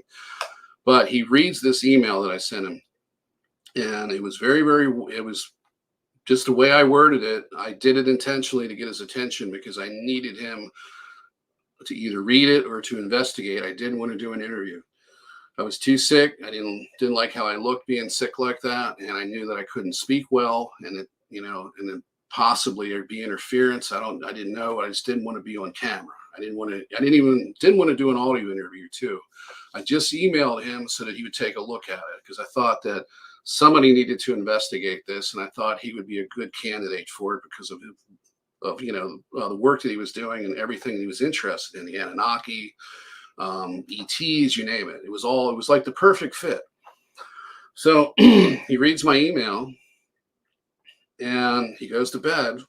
I don't know when he made these videos. It was probably the next morning, but he goes to bed and he has this implanted dreamscape. He has a lucid dream that they put into him to induce fear, where he has this experience where he's at a university and somebody's giving him a tour, and they walk him around and everything seems normal. He goes into this auditorium and everybody's chanting Satan, Satan, Satan, Satan, like this. And he said there was this energy that kept building up as they chanted, and he just got freaked out inside the dream. And he's like, "Oh, I got to see you guys later." And then he woke up, and he said when he woke up, the dream was so real that there were moments as he was waking up where he was trying to figure out whether or not it was real or not. Was it a dream, or did it really happen? He was disoriented. That's a sign of an implanted dreamscape, or a very, very lucid, very intense dream. So he's visibly freaked out, and he makes these 2 videos. The second one he was more visibly nervous about, but you can see that he was distraught from the start. So they had gotten to him. So he wasn't going to talk to me at this point, but for the next month, I sent him about 20 or 25 long emails. I wrote him basically a book. A lot of the information was true, and there was a good bit in there that wasn't, because it was stuff that I was lied to about myself. So that starts this whole process off. As soon as that happened, that day that he read those emails, I was freaking out, because it's like, what do I do now? And I was told, you need to get Rex to give you an interview. I'm being told this telepathically. I was told, we're going to heal you. We're going to make you better, and you're going to work for us. And you're going to be somebody that does interviews and talks online. And we want you to go on Rex Bear's show. We're going to set this up. So here I was in this situation. So the next thing that took place is I'm told to go on Elizabeth April's psychic group chat. It was like October 13th now of 2019. So I go in her psychic group chat with 2 questions, which I was given by the ETs, one of which was to ask about the project that I'm doing. And the first one was to ask about Egypt. So Elizabeth, I hate to say it, but she's a controlled MILAB, and she's part of this program just like everybody else. I don't fault her for what she's doing, because I would have done the same thing when I was under their control.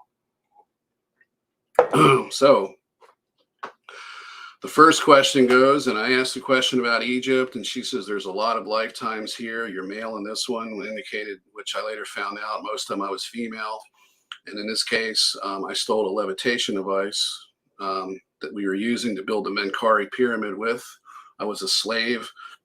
Now, I've confirmed this. It isn't just somebody telling me something that wasn't true, because that happens a lot. People will do readings on you, and the ETs will give them false information to, and they may even have visions and see you in this lifetime, but it's all a fabrication.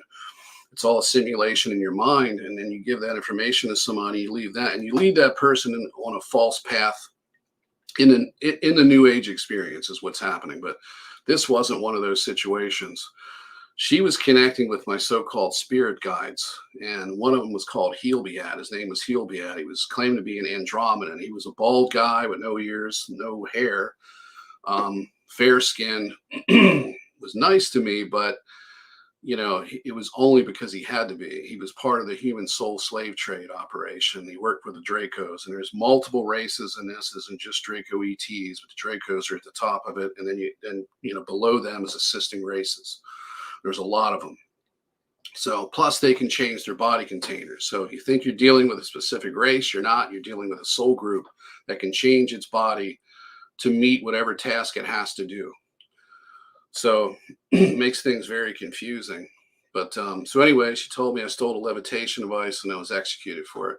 All of which was true. She said I was sacrificed, but that wasn't true. It was actually what they do back in Egypt. They basically beat and torture you. And in my case, they did that. But then when they wanted to kill me, they gave me some poison in my food. I died in my cell. So that was it with that. When I got to the project, she said it's going to have wide appeal.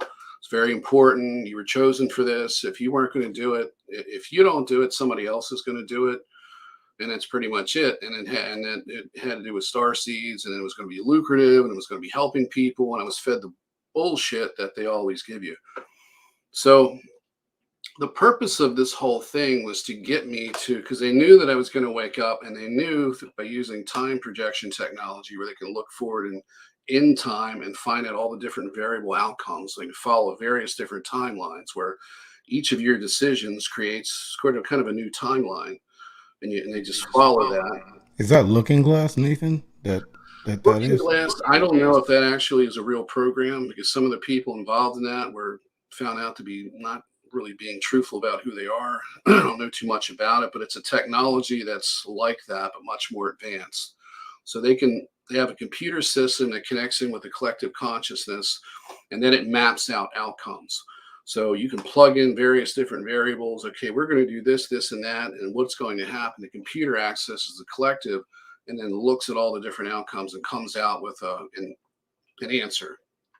So they knew that I was going to wake up. It was rather inevitable. There's nothing they could do to stop it. But like I described earlier, if you can't stop one person or a group of people from waking up, even a society, you have to create an engineered awakening. Therefore, they'll awaken exactly the way you want them to where it winds up as a dead end. So in my case, the idea was to get me to do this, but then sabotage me, give me false information to put out. When I tried to do videos, they would give me a speech impairment. They would give me, they would make it to where I couldn't think clearly. I'd go into the whole thing and sit in front of the camera. Prior to this, I had everything planned out. As soon as I get in front of the camera, I can't think straight, nor can I speak properly. So they did that, and they were trying to get me to give up. Because at this point, if I gave up, then they got more control, and that was the goal. But I didn't do that. I kept persevering and kept pushing forward with it. So I'd put up a video, it would suck, I'd take it down. So it got to around the 2020 election. I was given false information. In fact, I was given the same information that Charlie Ward was pushing. I don't know if you know him, but he's a disinformation agent. He was pushing that there was going to be there was some kind of encryption that was going to be used to expose election fraud and stuff. And it was all bullshit. I know I'm not supposed to talk about that here on YouTube, but we'll just leave it in the realm that it was BS. So if if YouTube's listening, I'm a full blown hardcore Democrat liberal, and I don't think there's any election fraud. So I'm trying to dispel that. Okay, so anyway, I was given false information. It turned out to be the same disinformation that Charlie Ward was pushing and QAnon was pushing. I wasn't even aware of it until after I saw that. It was like a week later, I think it was about a week or two later that I started to, it was after the election, there was all this controversy, and then these people were trying to profit off of it by putting out bullshit.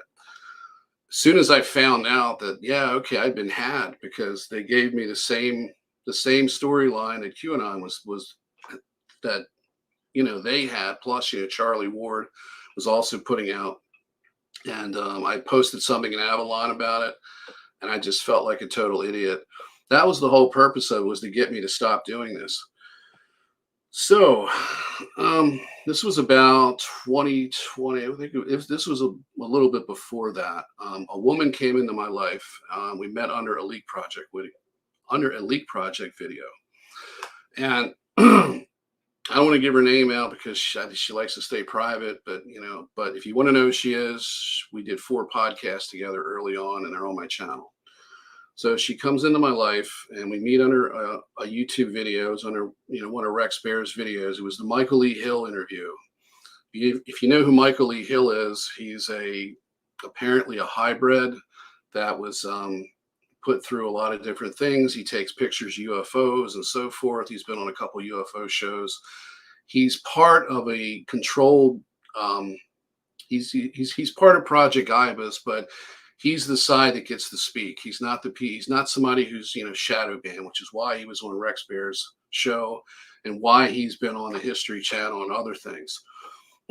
So I met her under there because I was given a keyword to put into my my comment that I left, and I started this big discussion. And the keyword was a word that her father used to use, so it caught her attention.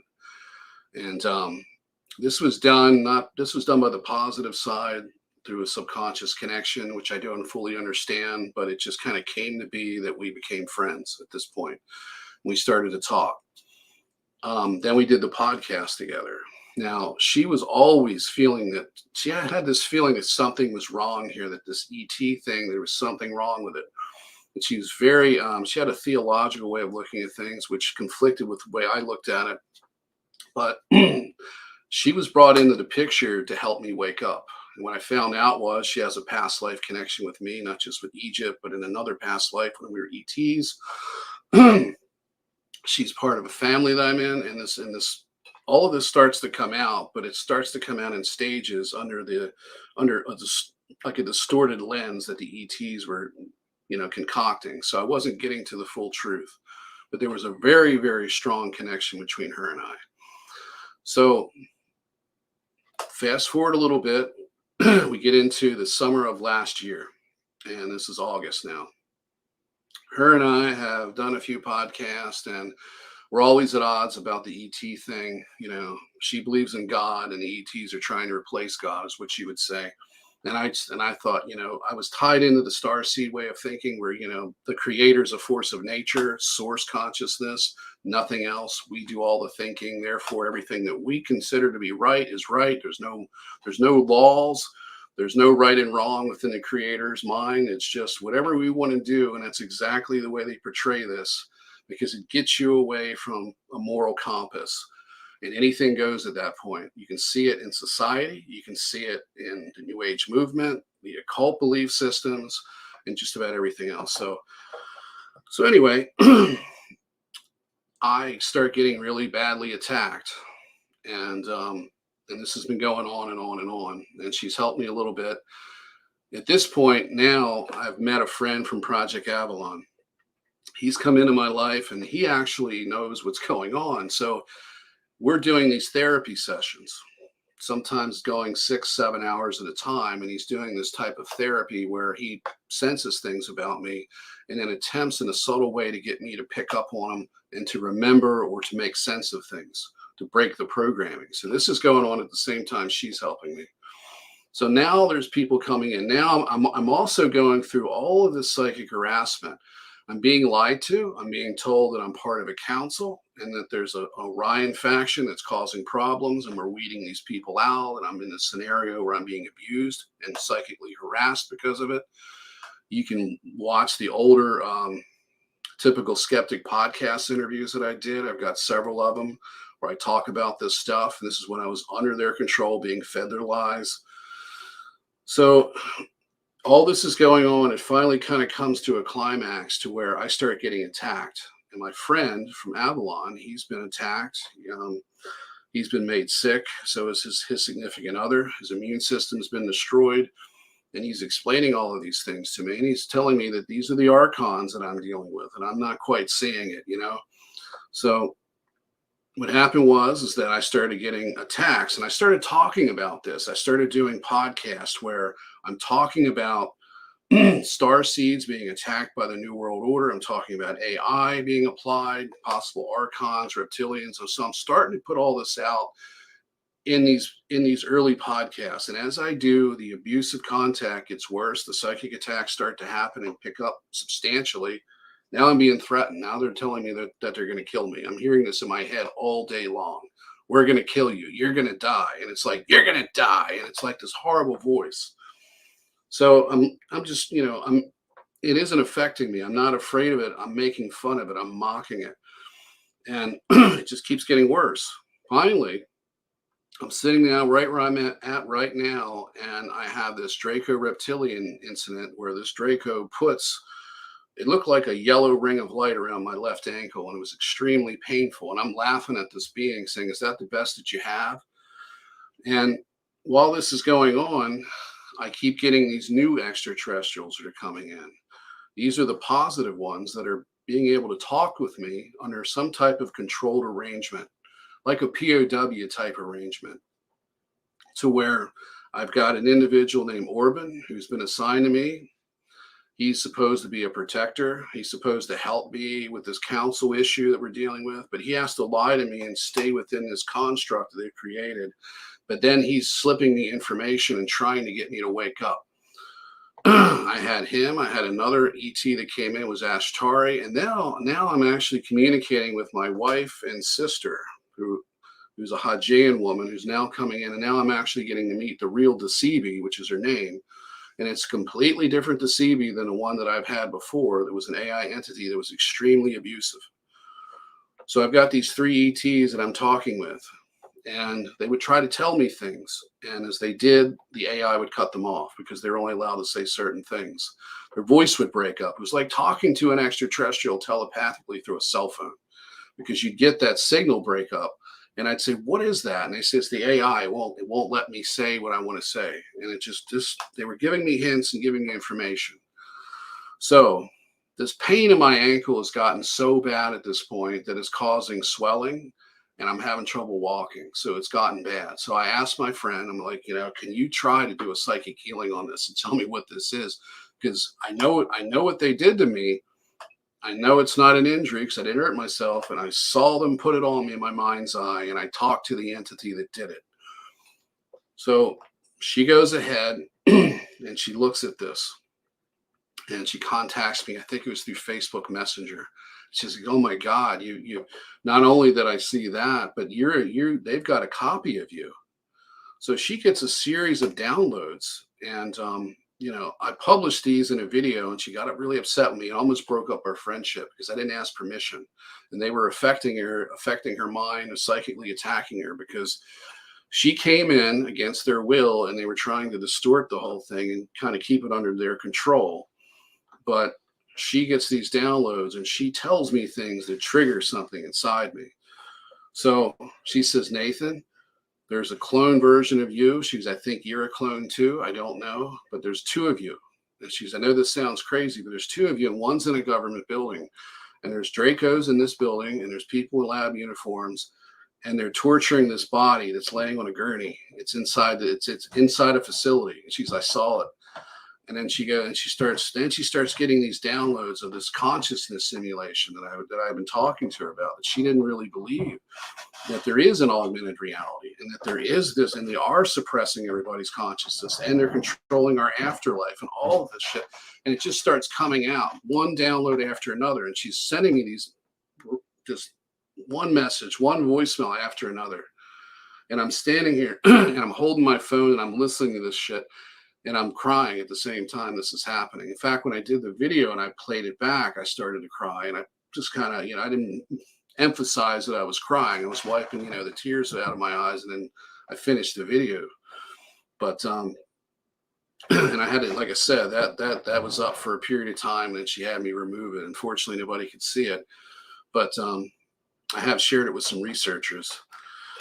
So she sees all this stuff. So suddenly she's like, I know you're not going to believe this. And yeah, I did believe it. So it clicked. Suddenly I knew, that this was what I needed to wake me up. Okay. And at which point, leading up to this, in the past couple of months, about 3 to 4 months before this, I started to have communication with my higher self. It was this female side of myself was actually, coming out and telling me, and actually gave me a specific set of instructions and kind of a warning too. She said, in 3 months, your life is going to completely change.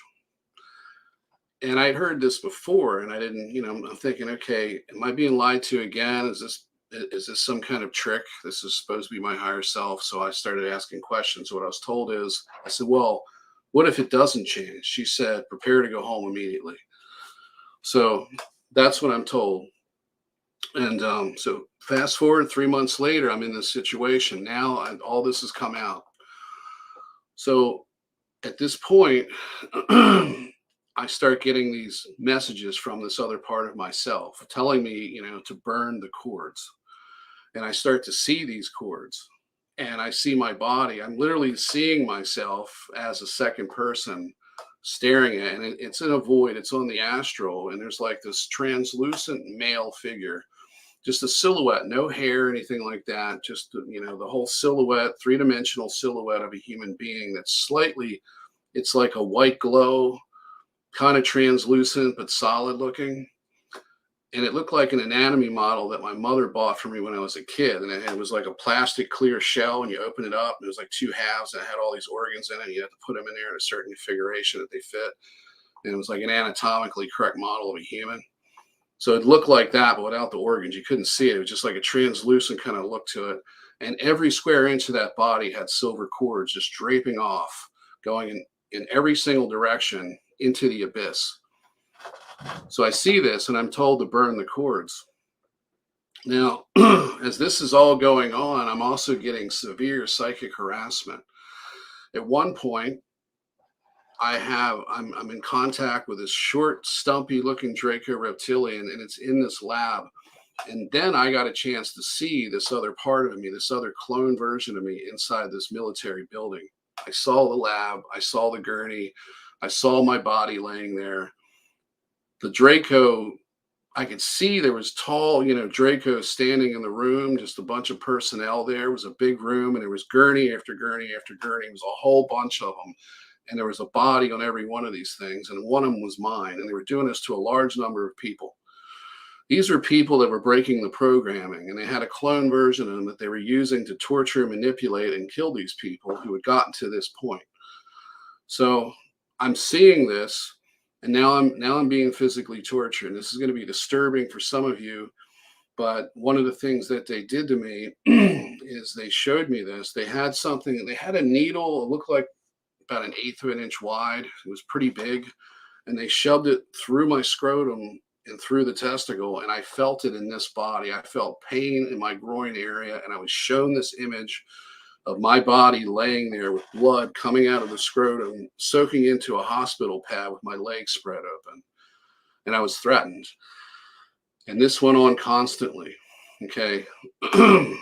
And up to this point, this is about a week. It started out on the 29th, and I know that date because I looked at my phone recently, and I wanted to share something with somebody, and I realized that this had all happened around the 29th of August, or just before that.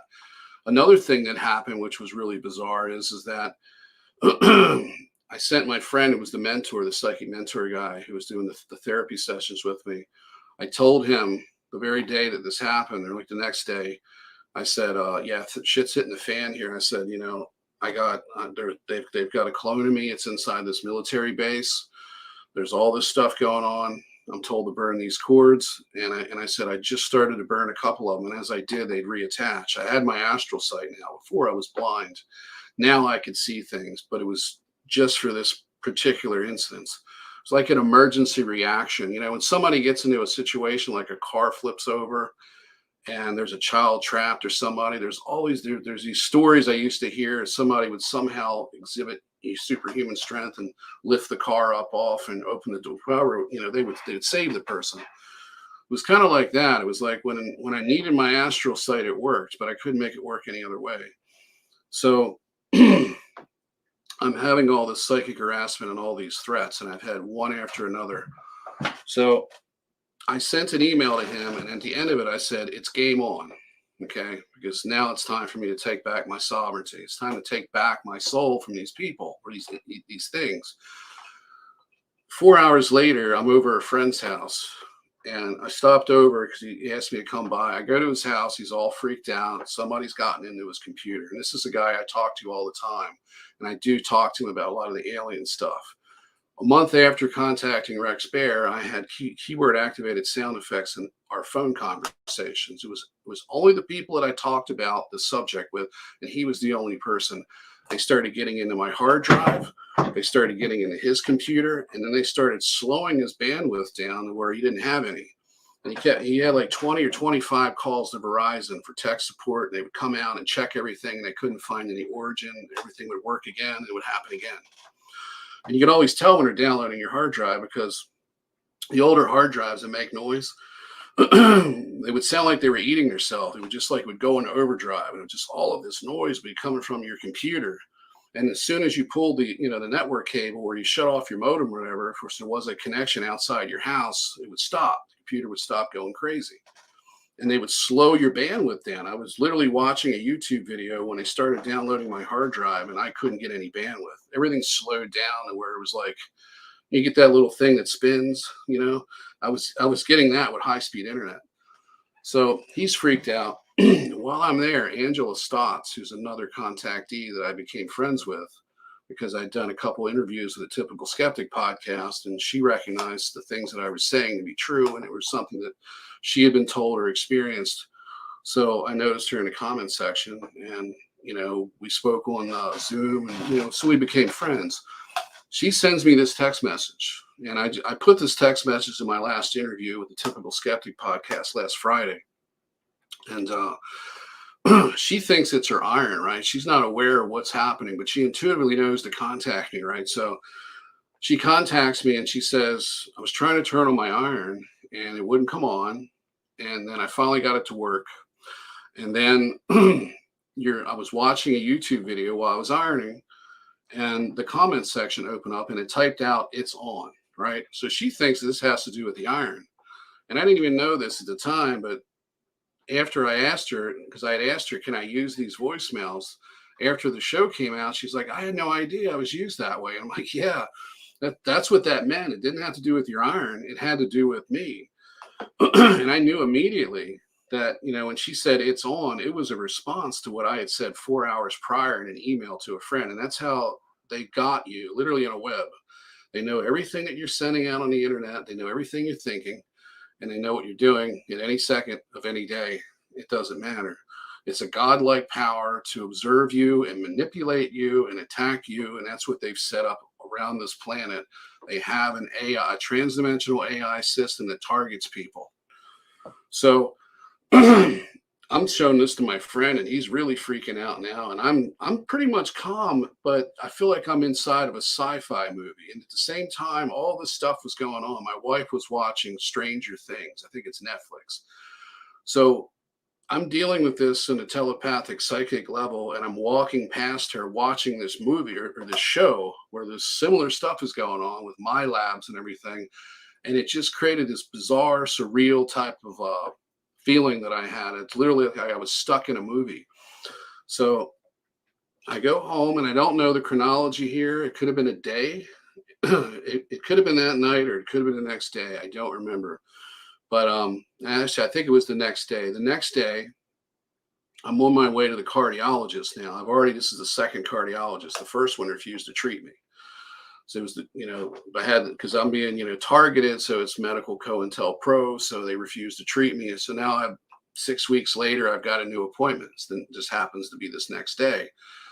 I go to the cardiologist office. I'm pulling in the parking lot, and I suddenly get contacted by a Draco ET with a very smooth voice and a very kind of like just kind of cool, calm, collective type of personality. He's the negotiator. Now, the night before, I burnt off some cords, but they reattached, and my higher self was coaching me and letting me make mistakes. Okay, so the next day, now things are, I guess, high alert at White Sands. We've got another one that's getting ready to break free. So I get this negotiator, and he starts talking to me before I even go into the building to go see this doctor. I'm like, look, I can't talk to you right now. Let's talk after I'm done. He said, okay, no problem. I'll be here. So I go to my doctor's appointment. Everything is perfect. The doctor seems great, explains everything, no problems at all. Okay, no COINTELPRO going on here. No, none of the interference that I had before is happening. Right, so I felt really confident that I'm going to get to the bottom of this, and I wanted a diagnosis because I'm tired of people saying it's in your head, Nate. Because how come you got over the other problem? And it's been like this. The only thing that's documentable is the spine surgeries and sinus surgeries, and there's a normal explanation for all that. But now I've got autonomic nervous system failure and heart failure. That suddenly goes away, and I get better magically. And here I am again, getting sick again. And they've been threatening me to do this to me. They didn't say what they were going to do. They just kept saying, you're going to die, over and over again in my head. So, like I said, I kept making the videos and I kept waking up a little bit more. Now I'm in this situation. Now it's all come to a climax. So I'm walking out with the doctor, going to the desk to get my paperwork and my, to set up all of my tests are getting ready to be scheduled. This Draco starts talking to me. He says, see, Nathan, he says, things are going really well, aren't they now? He says, now your doctor, you got a good doctor. He's going to take care of you, blah, blah, blah. It can continue to go well for you. And he says, we can get rid of all these problems. I can, and I said, look, just wait. Can I finish? I left the doctor's office. I'm driving home, and he starts talking again. And we talked for the next 10 hours. And I kept it going because I knew intuitively that he couldn't stop talking to me until I gave him an answer, and I wanted to get information out of him. And he knew that, and he told me, I'm not going to give you any information. But he wanted giving me some. And he didn't like what I was doing because he said, he goes, I don't think you're going to take my offer. I said, look, I'm keeping my options open here. Now, what I didn't mention is the day before, that night before, I had another Draco contact. This was a female who showed me that she was in a military base, the same one. And I knew it, and she identified it as being White Sands, New Mexico, and you've been here. And she even said, she says, we raised you. And when she said it, I literally felt like it was true because it was. I felt that connection, but it was a feeling of like being raised in an institution to where you can never form a loving relation. You can never have that loving connection with anybody because at any given time they'd be just moved someplace else. They'd be transferred. And there wasn't really any way for that to happen anyway, but you needed it, but you never had it.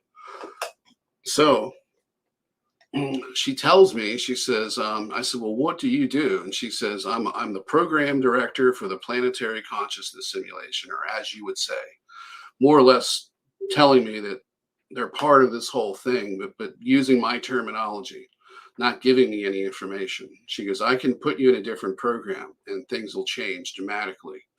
Would you like to be in another program? At this point, I'm exploring things. I'm keeping my options open. So I'm like, yeah, sure. I'll be in another program. It's better than this.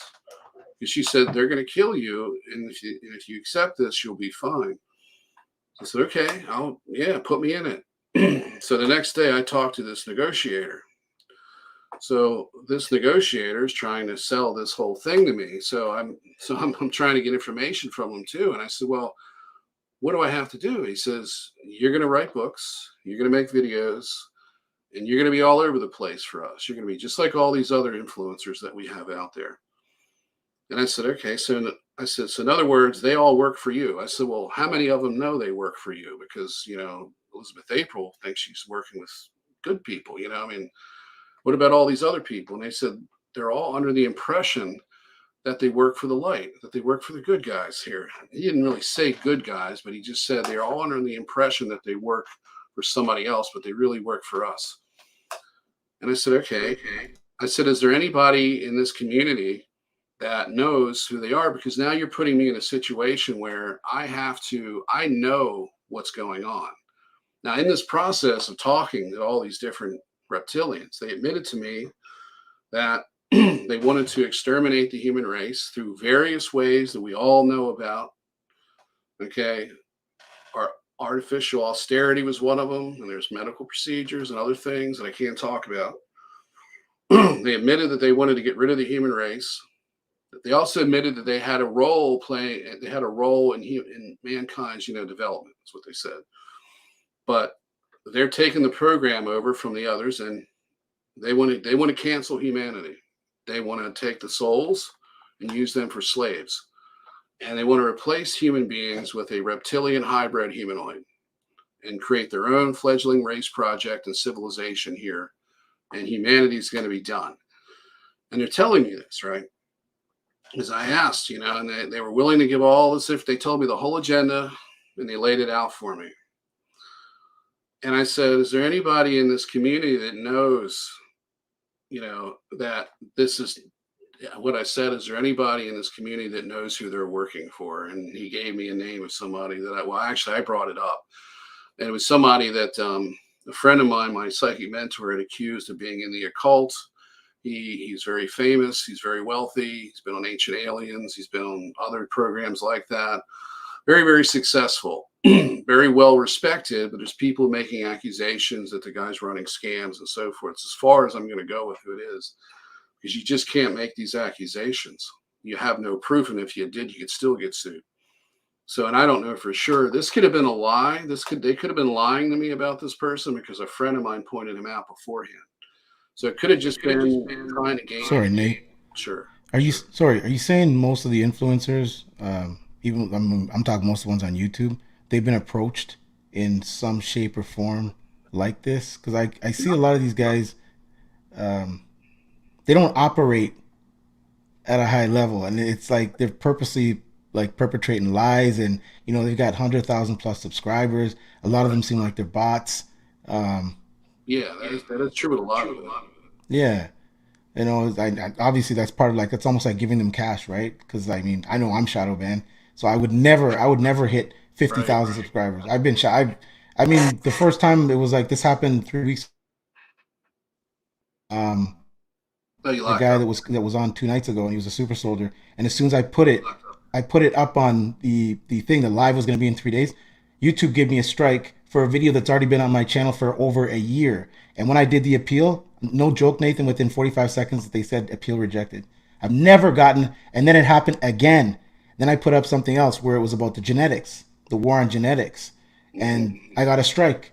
And it was from a video that was on my channel for over a year, and I appealed it. And within 2 minutes, they gave me a response saying appeal rejected. They really pushed in my face. Said one more strike, and your channel gets shut down. I'm like, well, if that's the case, then I'm really surprised that they haven't done that with me. I just got a suspension for because I questioned the bat sandwich theory in a video. I actually went further than that. But even now, you can't say that everybody caught a cold from some guy eating a bat sandwich. You can't question that, or they'll use it against you. So I got a week suspension there, and I'm really surprised that they haven't went after me harder because of the content that I put out. Because I'm saying a lot of things, and I'm putting it in a way that people can learn from it, where it's not just in an interview. It's direct. Like this is like here's this piece and here's that piece, and that's what I've been trying to do. So anyway, what I'm saying is that it's possible that some of these people have been approached this way. I would assume if they were telling me the truth about the individual that I was just talking about, that he would have been approached this way too. I was told by a friend that he's a Satanist. He's into black magic. If that's the case, then this would have been a natural transition. So with the other people, what I'm saying is that they're controlled MILABs, which means that they were put through something like I was. They were abducted at some point, either in this life or the past one, and hijacked lifetime after lifetime.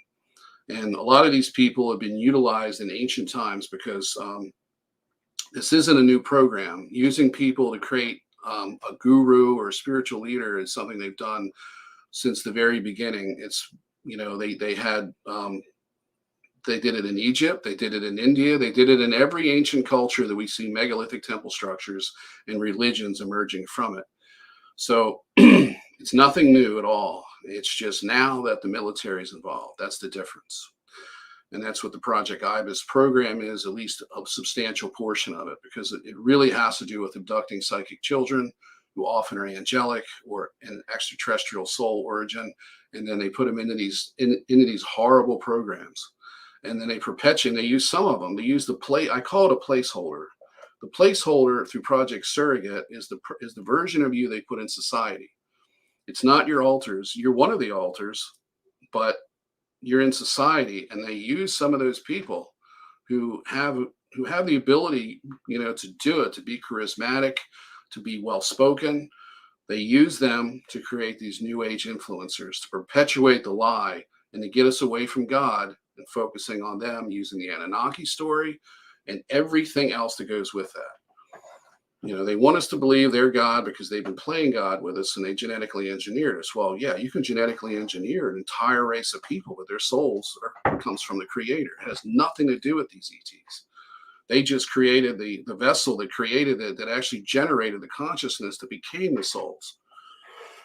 So some of these people, probably a small number of them, know who they're working for.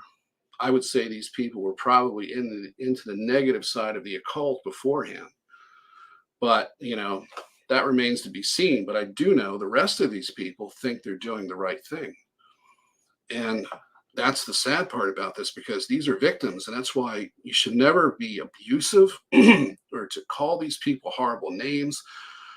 You should have a mutual love and respect for them and understand that they're victims just like you.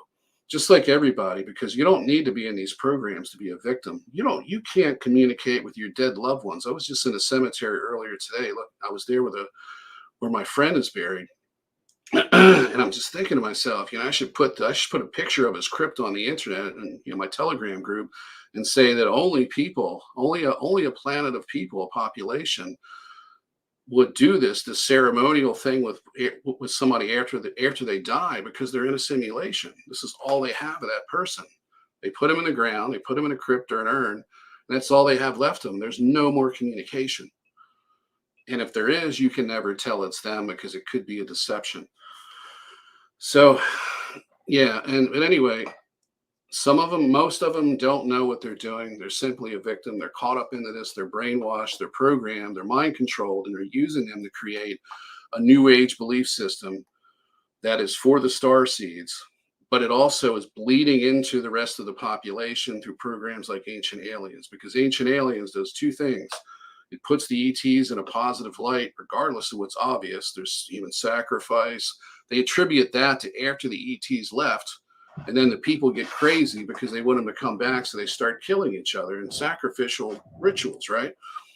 They demanded human sacrifice, and they ignore the people like Truman Cash, who wrote The Programming of the Planet in the Eye of Ra, that exposed that they demanded the sacrifice. They created the rituals, they built the pyramids, and they made this horrific type of scenario where they hijacked an entire culture, put them in servitude in the worst possible way, in the worst way imaginable. So some of these people know, but I would say the majority of them know. The majority of them do not, and they have good intentions, and they think they're doing something positive. But you can always watch them over a course of time, and you can see how this so-called source consciousness that they're tapping into corrupts them. You can see how the alien contact corrupts them. If they're here to help people, why in the hell is it behind a paywall all the time? If you've got an advanced civilization that's here to save humanity, why would they pick people with narcissistic personality disorder and other issues and blow their head up with BS and put them out there, and it's all behind a paywall, and everything that they do is all for money? Wouldn't the ETs say, look, you've really gotten out of hand here. You set up this paywall. You don't talk to the people who follow you. You won't even answer their emails or their comments. You ignore them completely unless they're paying you. And you're doing nothing for the world but making people lost. And you're lost. We can't use you anymore. No, they just keep well, one more Galactic Federation update after another, and everybody's tuning in to see it. It's like, I can't wait for the next exciting installment of As the World Turns with the Galactic Federation. Nathan, could you actually go on a bit to the Galactic Federation? Like how like I know it's fake, but like how fake is that? Like it's gotten to a point now where I've seen so many offshoots of YouTube channels come up. Like you got Cosmic Agency, you got Yeah, Elena Denan, you got Megan Rose, and they all they don't really agree with one another, but yet they're still talking about the same right. Galactic Federation, but it's always different. Well, that's designed to divide people and confuse them. And if you notice, everyone who's talking has the truth where the other doesn't, and they feud about it. And the ETs create these elaborate scenarios. Megan Rose had her implant hacked. I think it was by a satellite or something with the cabal. I mean, listen, it's common sense here. We're dealing with, what is it? How many billion people? What do we got? 6 billion now, I think. 6 or 7. I They can't say remember. eight. They say Maybe 8 billion. eight. Yeah, Let's eight just say billion. 8 billion. Let's just say conservatively we got 7. Got 7 billion people, and Megan Rose is in this position like a Noah's Ark, or like Moses or something. And common sense would tell you there's something wrong with this. Common sense should also tell you that when you look at all the different ones and then how they contradict one another, that there's something wrong, that this isn't right. And here's what I always give this advice to people: don't try to look at the methodology that the ETs are using. Look at the end result and then work your way back from there. What is all this doing? It's creating cults. People might not think they're in a cult, but they're in a belief system that's like a cult. When you're in it, you're not allowed to question it, because then you get canceled. And then you got to go to the other guru who's telling you whatever you believed in to start with that got you in trouble with the other one. And what happens? All of these people are always infighting, and it brings out the worst in people. None of these people, none of these influencers that I've seen are telling you that you should love one another. They never talk about God and that connection. It's always the Galactic Federation. They're always here to save the day.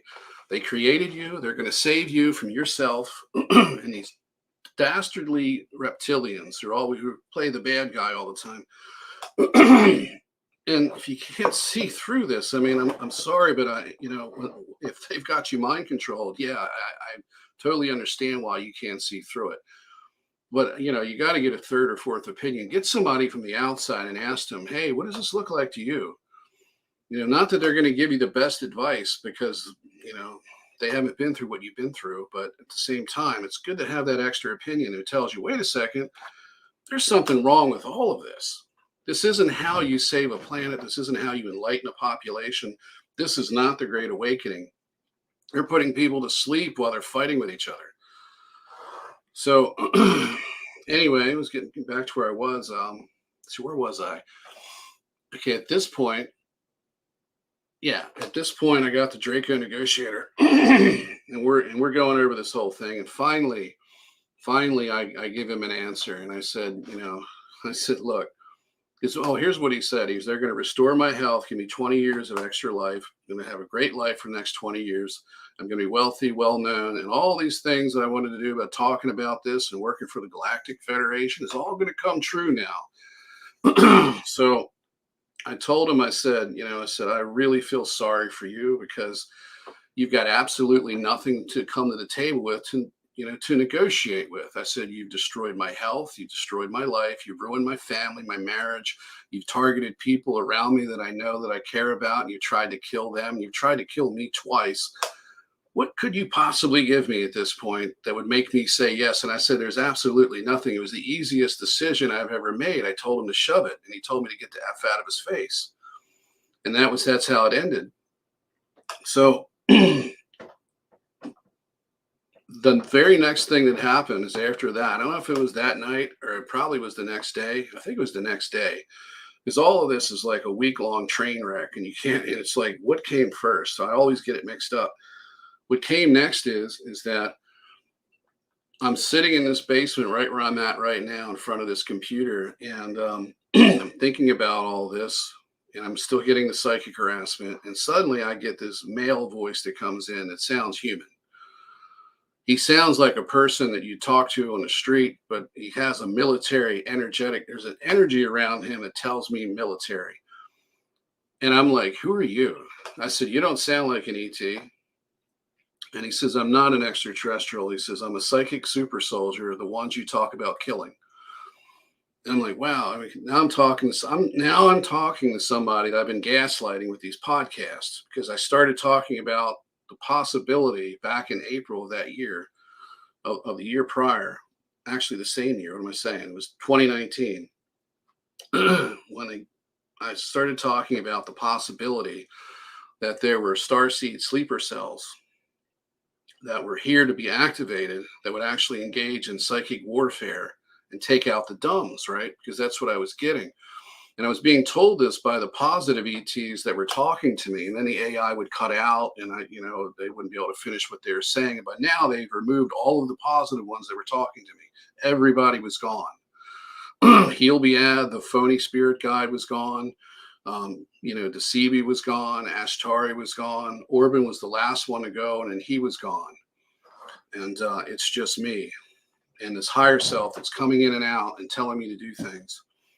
So I'm talking to this military guy, and he's bringing up things that nobody should know, that none of the ETs ever brought up. Things of my youth that I did, things that happened to me. He was passing judgment on it. He was saying all these things.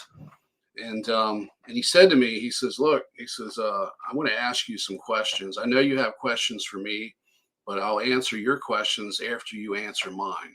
I said, okay, fair enough. He says, I want to know what you are and why you're here, why you are here. And at that point, I really didn't know what I was. I thought I was just an ET soul, and that was it. And I knew I was part of some operation at this point because I had been hijacked. The military was involved, and they were talking to me like I knew what I was, and I didn't, because they suspected it, because they realized at this point that I was being deceptive, and there was two sides of me that were working here, which they already knew about anyway, but they didn't trust what I was going to say. So they were just asking this anyway, just to see what I'd say, because I think this person personally wanted to know, because he told me also, he goes, I have your file here. Now, he said it in a way where it almost is, I thought it, in the image in my mind, I'm thinking about, he's standing over a body laying on a gurney, and he's got my folder, he's got my file in his hand, but obviously this was on a computer and he was interfacing with it. He's, I got your file here. And he said, he goes, we're going to terminate you. I want you to know that. And I said, okay, so you're going to kill me. And I actually felt relieved because I had been going through all this shit. I've been tortured. My life was destroyed. Yeah, there wasn't a whole lot left to pick up pieces with. And I just been through enough. And I was just like, okay, if that's the way this goes, then great. I get out of here and go to the place I remember, because I have some memories of this past existence. And I was happy there. There was no problems. The planet was amazing, and the energy was amazing, because there was no turmoil. There was no simulation. There was no wars. There was no hatreds of people. I mean, people would argue and have problems, but it was just it was like as close as, to heaven as you can imagine. And the energy just felt great. It was like, while I was, if you're on vacation and you're on a beach and you're laying there, and you're just relaxing, and you're just kind of listening to shit, but in your back of your mind, you're thinking about bills and is somebody going to break into my house? Is my car going to be okay? Somebody going to hit my car? And you're thinking of all this shit because it could all happen. Well, I had none of those concerns. None of that was a problem. And I've never felt that before. And that's how this place felt. And I knew it was where I belonged. So I was great. I'm going back there.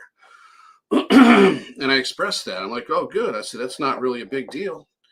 So I said, I finally get to go home, this place where you've kept me from all this time. At this point, I didn't know that they had me hijacked for 2 straight lifetimes. I had no idea. I thought it started when I was a kid, 6 years old. So he tells me, he says, you got 14 days to live. And I'm like, why is it 14 days to live? He says, we have a treaty with your race. We have to give them 14 days notice when we're going to terminate one of you and send you back. He says, we're sending you back where you came from. And I felt better when I heard that, because of where I've been this whole time. I'm like, I don't want to be back in this program. I want to be out of it. So, but there was a part of me that was still rebellious. It was like 10% of me was saying that, and the other part of me was ready to go at them. And he said, "Well, what are you?" And I said, and when he asked that question, I'm hearing my higher self saying angelic, angelic, like 4 or 5 times as I'm talking. And I'm ignoring that because it sounds absurd. And I just gave him a bullshit answer. I said, "Well, I'm female." I said, I'm a Hajan woman who cares," is what I said. And I left it at that. And he didn't like that answer. So, so anyway, that's what happened. And then it ended. At which point, I think it was that night, I burnt the cords off. And I don't know if it was that night or the following day or the following night. I don't remember because it's all like a train wreck or a car accident. It's just like, there's nothing in there that I could pick out because a lot of this was telepathic. So it all runs together. So as soon as I started to burn these cords off, right, it's like the following day. And I was sitting here when I actually did it. I started to burn them off and they kept reattaching. So I was burning them off like small ones first, and I get to the big ones. And my higher self said, "You're going to have to burn them all equally." And what I was doing was channeling source energy, which is God's energy. The technical term in New Age movement is source energy. And I was heating all of these silver cords up to a white hot light heat. And I'd have to hold it and keep focusing the energy and hold it there as long as I could until they disintegrated. So I did it with all of them, and I got rid of the small ones. And then everything got really calm, and I could see this void around me in my mind's eye. And my higher self said, "Okay, you've gotten rid of the small ones. That's now disabled the computer temporarily, because this is not just this is I'm being connected to a trans-dimensional supercomputer of some kind. Not just that, I'm also connected to this clone that they've been using to make me sick and control me." So then another thing, I don't know if I mentioned this, but they were doing something called personality rearrangement, where they were taking fragments of that personality and combining it with me and taking bits and pieces away. So they changed my sexual orientation in the middle of a year before my son was born. So I get this fluid sexual orientation. I go from hetero to some kind of like a fluid one, which was the personality and sexual orientation of this alter, which matched my higher self. So all of my alters were like that, because they were trying to get me as close to the extraterrestrial or angelic form that I was. And within this angelic hierarchy, like a council, you're required to continuously, at least with it, either going in whole as yourself or going in as a soul fragment. You're going into these human lifetimes repetitively or wherever you need to go. So your gender doesn't matter. Your sexual orientation doesn't matter. They're putting you into specific positions in society where you can have an impact. So you may be male one lifetime or female the next. All of that is part of your personality, as your whole being. So changing your gender is like changing your clothes, but it does affect your personality. So if you have more female lifetimes, you're going to have more of a feminine overall higher self personality. And if you yourself is similar to your higher self, then those attributes are going to come out. If you're predominantly male, you're going to have a predominantly masculine personality. So they did things to me they should have never have done, and it was all to wreck me. And wasn't to help me at all. It felt good to be closer to myself, but at the same time, not like that. So anyway, I'm in this situation, and I'm starting to remove the cords. Now the next thing I notice is that there's a big cord coming out of my chest that's affecting my heart, and there's one in my back between my shoulder blades. I was concerned going in before I even started this. I said to my higher self, I said, "What if I burn the life force cord that connects my soul to this body?" And she said, "Don't worry about it, because you're going to be focusing energy, and your will is all it needs. It's intuitive. It's going to know not to burn that, but to burn the ones that have to go." So I said, "Okay." So I got rid of the one on my chest. And I said to her, I said, "What's going to happen when I get rid of this life force cord?" She goes, "The clone is going to be separate from you and no longer connected, and they won't be able to hurt you that way and control you that way anymore. The clone will still be alive until they terminate it, but it'll stop all of this and give you the power to prevent more attacks." So And you will know it happens because there's going to be an energy discharge. So it took me a while. I don't know how long I worked on this. It might have been 45 minutes, but total overall before I removed them, maybe an hour in that one final setting. But as far as the life force cord goes, that may have taken 5 or 10 minutes of intense focus.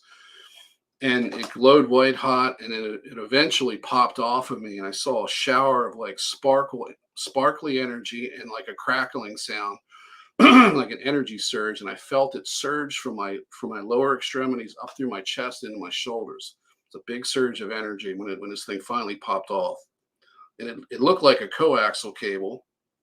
Didn't have a needle, but it had a kind of like a flared out end to it. It was smooth and silver, almost metallic looking, but it was very flexible. But it had an end that was kind of wide, and that was connected to me. And then when that popped off, like I said, I felt the energy surge. At which point, it was like a loudspeaker. I heard this female voice say, "Nathan, you did something very bad." And I don't know what it said after that, but it was rather threatening. At which point, basically all hell broke loose because now I'm dealing with super soldiers in this point. So I can see in my mind's eye, I see a guy sitting at a desk at a computer of some kind, and I see three people standing to his right, which is his left. And it's all blurry, and he's talking to me and he's threatening me. And he says, we're gonna get you, blah, blah, blah. And he's making all these threats, and I'm mocking him and just arguing with this guy. And anyway, just before all that had happened, the very day before, when I was talking to that first super soldier who was told me I had 14 days to live, I asked him, I said, right as he left, I asked him, I said, "Do you think I'm going to break free of this?" He goes, "I don't think so. We've had a couple do it, but I don't think you're going to be one of them." That's what he said to me. Well, 24 hours later, I've actually done it. So now this same person and other personnel are threatening me. And I'm sitting here and I'm having this experience upstairs. There's, Stranger Things is on the television, and that has like a fluctuating volume. So I'm hearing all these crashes and screams and shit upstairs. And I'm going, so this is all, it's like, why isn't anybody helping me? It's like I live in a house with a woman who's completely separate from this and won't hear any of it. And I'm going through this. My life's on the line, and she's watching a movie that's mimicking what I'm going through. And it was very weird to deal with that. So anyway, I'm sitting here, and this guy's running his mouth. He's telling me now. Prior, and I want to mention a couple other things. How I know that I had broken free of the AI and was basically an experiment at this point is because they told me. They said, "We had hoped to put you and keep you in our programs," because I was in them. He said, "You were like and this is the terminology he used, an empty shell of armor, a killing machine with no remorse, no emotions, nothing.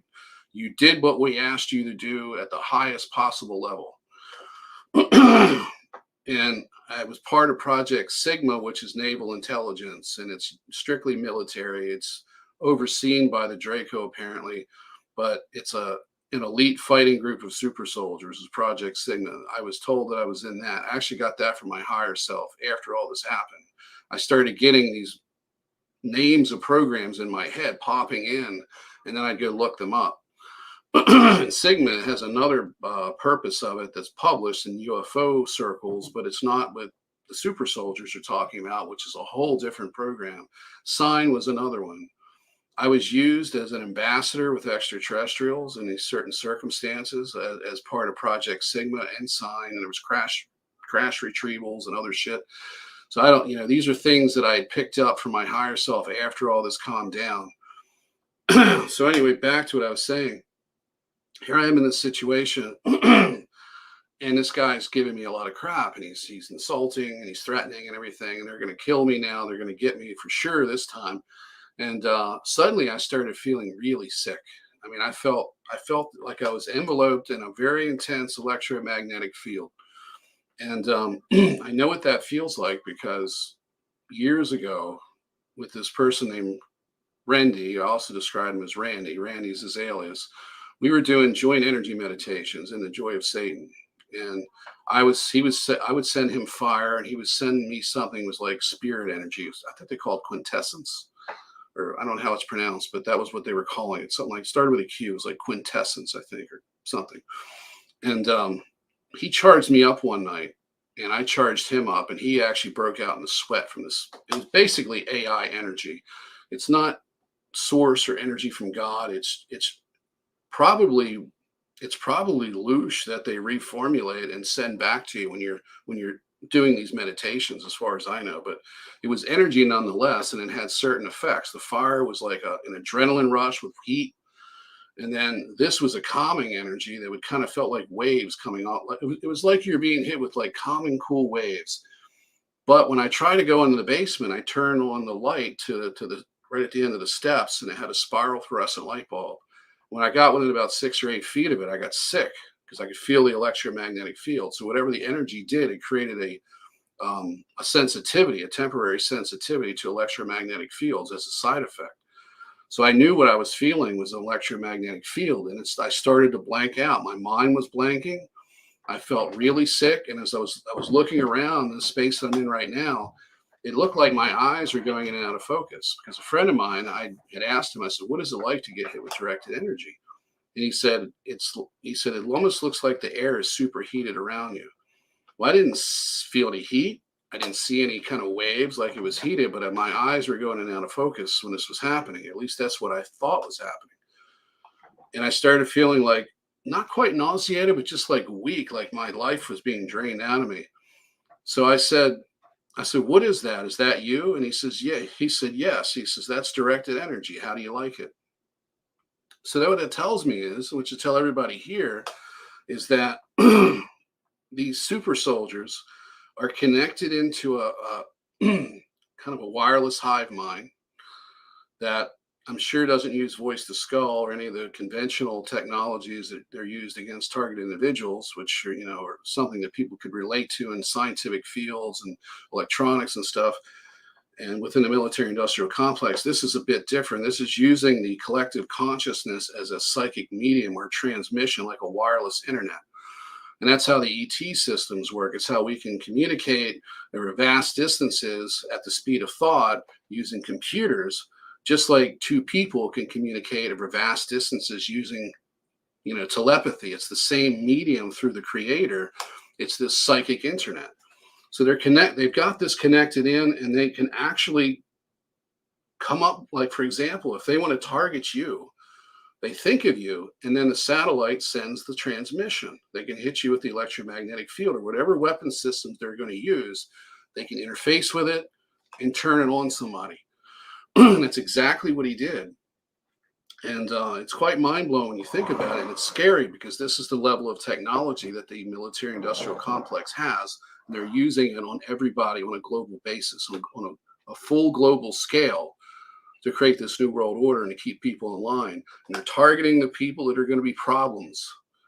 And I've told people, if they get the cyber hive, if they create this hive mind that they're going to do, that they're trying to do with Neuralink, that Alina Danan is pushing as the Great Ascension, they're going to use targeted energy to keep the public in line with the agenda. Because if you don't go along with it, it's not just you're going to get a phone call or a visit from the police. They're going to hit you with directed energy, and they can kill you remotely. That's how dangerous this is. It goes far above and beyond anything that you can conceive of. When Christians talk about the mark of the beast, it is far worse than that. It's more than just not being able to trade or, where they control your money. They're going to control your mind, and they'll be able to remotely kill and sicken you and get you back in line. And if you don't listen, you're going to be terminated remotely. So he had that capability. Now, as soon as he did that, I was being a smartass, and I said, "Oh, it's not bad, right?" And at that moment that I said that, my higher self activated, and I saw two things. One, the first thing that happened was my mind's eye opened up, and I saw two hands and arms that came out like this, and it went from right to left, just like that. And that whole pocket of electromagnetic energy was pushed right out of my body in sync with these hands, just pushing it over. And then within a second later, I felt all of this electromagnetic energy being pushed up out through my crown, like right out through my head. At this point, I hear the psychic super soldier say, "Well, wait a second. Hey, and he started to stutter. And he's like, you just deflected 80% of that energy. And I said, yeah. I said, why don't you send some more? Maybe I'll be able to deflect 100% of it. At which point they were like, hold on a second. And then as soon as that happened, I saw this orb fly out from my left side. It looked like a glowing orb of light, but it was about, I don't know, 2 feet wide or so. And it flew and it hit this guy right in the face. And when it does that, it disables the connection. Their astral sight goes away. It also physically burns, but they can't connect with the computer and they can't see me anymore. Suddenly it was rapid fire spheres, multiple ones, including one big one that I conceived myself, which opened up to like a shotgun. It was like an explosion of smaller orbs. And then I started following these orbs as it was hitting them in the face. At which point they're like, hey, you got to stop. And they were begging me to stop. At which point I did for a little bit. I went upstairs. I got something to drink. I'm taking this all in. And he comes back and says, if you leave us alone, we'll leave you alone. I said, okay, great. And then he said, we lie. You don't have any intuition. The guy was giving me shit, just trying to take a stab at me by trying to say that I don't have the intuition that I think I do. And then I fell for it. But then they left. But after that, it's been endless problems. I mean, I've had literally every kind of targeting you can imagine. The kind of targeting that makes you forget things, the kind of targeting that gives you cognitive, well, it actually makes you forget that you can help yourself. It also takes your will away to do something that you need to do that's a necessity for yourself. So things sit and they decay and your life falls apart. I've had that. I've had them hit me with attachments where they kept trying to go after my ankle because my ankle still hurts a year later. It still has, there's got to be damage in my tendon, something in my ankle that still hurts, but they kept going after that. So I would fight back and it's just been one thing after another. So that's where I'm at now. So if you want to get into, I don't know how much time we got. If you want to get into projects. Yeah, we're 2 hours and 40. I mean, we can do a part two, but yeah, okay. Well, I want to. This is all really bothering me for eons. Like, what the question? What's going on right now on this planet? And a lot of people say like a lot of this universe is what we're seeing right now. How much of the truth is it that we knew what we were getting into, even though we were having our mind wiped when we came in here as an incarnation, and the hijacking process? You know what I'm saying? Like, okay, let's say you and me we're with a different race, and we look above this place. We're like, we see what's going on here. We're gonna go and try and help. And there's these agreements that we gotta accept before we come in. But we know our memories are being wiped. But then when we get in there, we don't know what we've gotten into because the memory's wiped. So we were easily hijacked. So now we're stuck in this, like this whole fuck stick that we're in right now. Like it's a nightmare, right? And it's like, how do we manage through this? Like, I know a lot of people are saying, things are going to get better here. This timeline's going to be this, and you're getting all these different, like, it gets really, like, just being honest from me, from like a standpoint of, I see better things, but at the same point, sitting here in this human body, it's very difficult to see the positive outcome when every time you do something that seems like it's positive, and then it's like you take 10 steps forward and then you go on 100 steps back and then you hear something different. You know what I mean? It's just like, just trying to get like a grasp of what this, it's frustrating, man. Like, it really is really, and I know because you've been going through hell yourself. So but I know I'll never give up because I know there's like there's something in me that just knows that what I came here for is to, if I didn't know, I would not have come into this. If I knew, we would not have been able to win this. But I know that when we came in, we were hijacked big time. Well, if that's what you've been through, then I'll just explain what I know about myself. I came in here. The the main, well, actually, it's like a two-part thing. The first goal was to get hijacked. That was inevitable. Otherwise, because there's other people here, and they're in larger numbers than that. They're here and they've masked their energy. I know somebody like my psychic mentor had came here and masked his energy and then activated. And as soon as he did in 2016, that's when they tried to kill him. It wasn't even a matter of abducting him. It was a matter of just getting rid of him and his significant other. And there's other people as well that have come here, masked their energy, then developed, then they had this awakening. Their psychic abilities came out, they became activated, but they were too strong to be abducted. And then they become a target for directed energy and all these other things and the constant psychic harassment. So you have that group. So I was here to get hijacked and be put in these programs where I would disrupt them. And eventually the goal is, if it was possible, was to break out of it and then join the rest of the people that are being attacked, but have not been abducted and put into these programs. Okay. Through that process, they terminated all of my altars, including the last one. So I'm free of that. They can't get me with that. It's just me and my higher self, just like it was coming in from the start. So I don't know if there's any other groups that come in any other way. I just know that there's two. That's all I know about. You seem like you're in the same boat as me. I don't know if you've broken free. I really can't. I don't have that discernment or ability to tell you. And really, if anybody tells you, it's better you know yourself than have somebody else tell you. But you don't Oh no, know. I know. You know what? I'll give you a quick story, Nate. I have because I had a gym just before I met my wife, and at that time I started talking about Codus alimentaris, which people thought I was crazy about. I was telling them about how they're going to hijack our natural supplements, and there's not going to be anything around. And after I did that video, a friend of mine recorded it and he put it on his YouTube channel.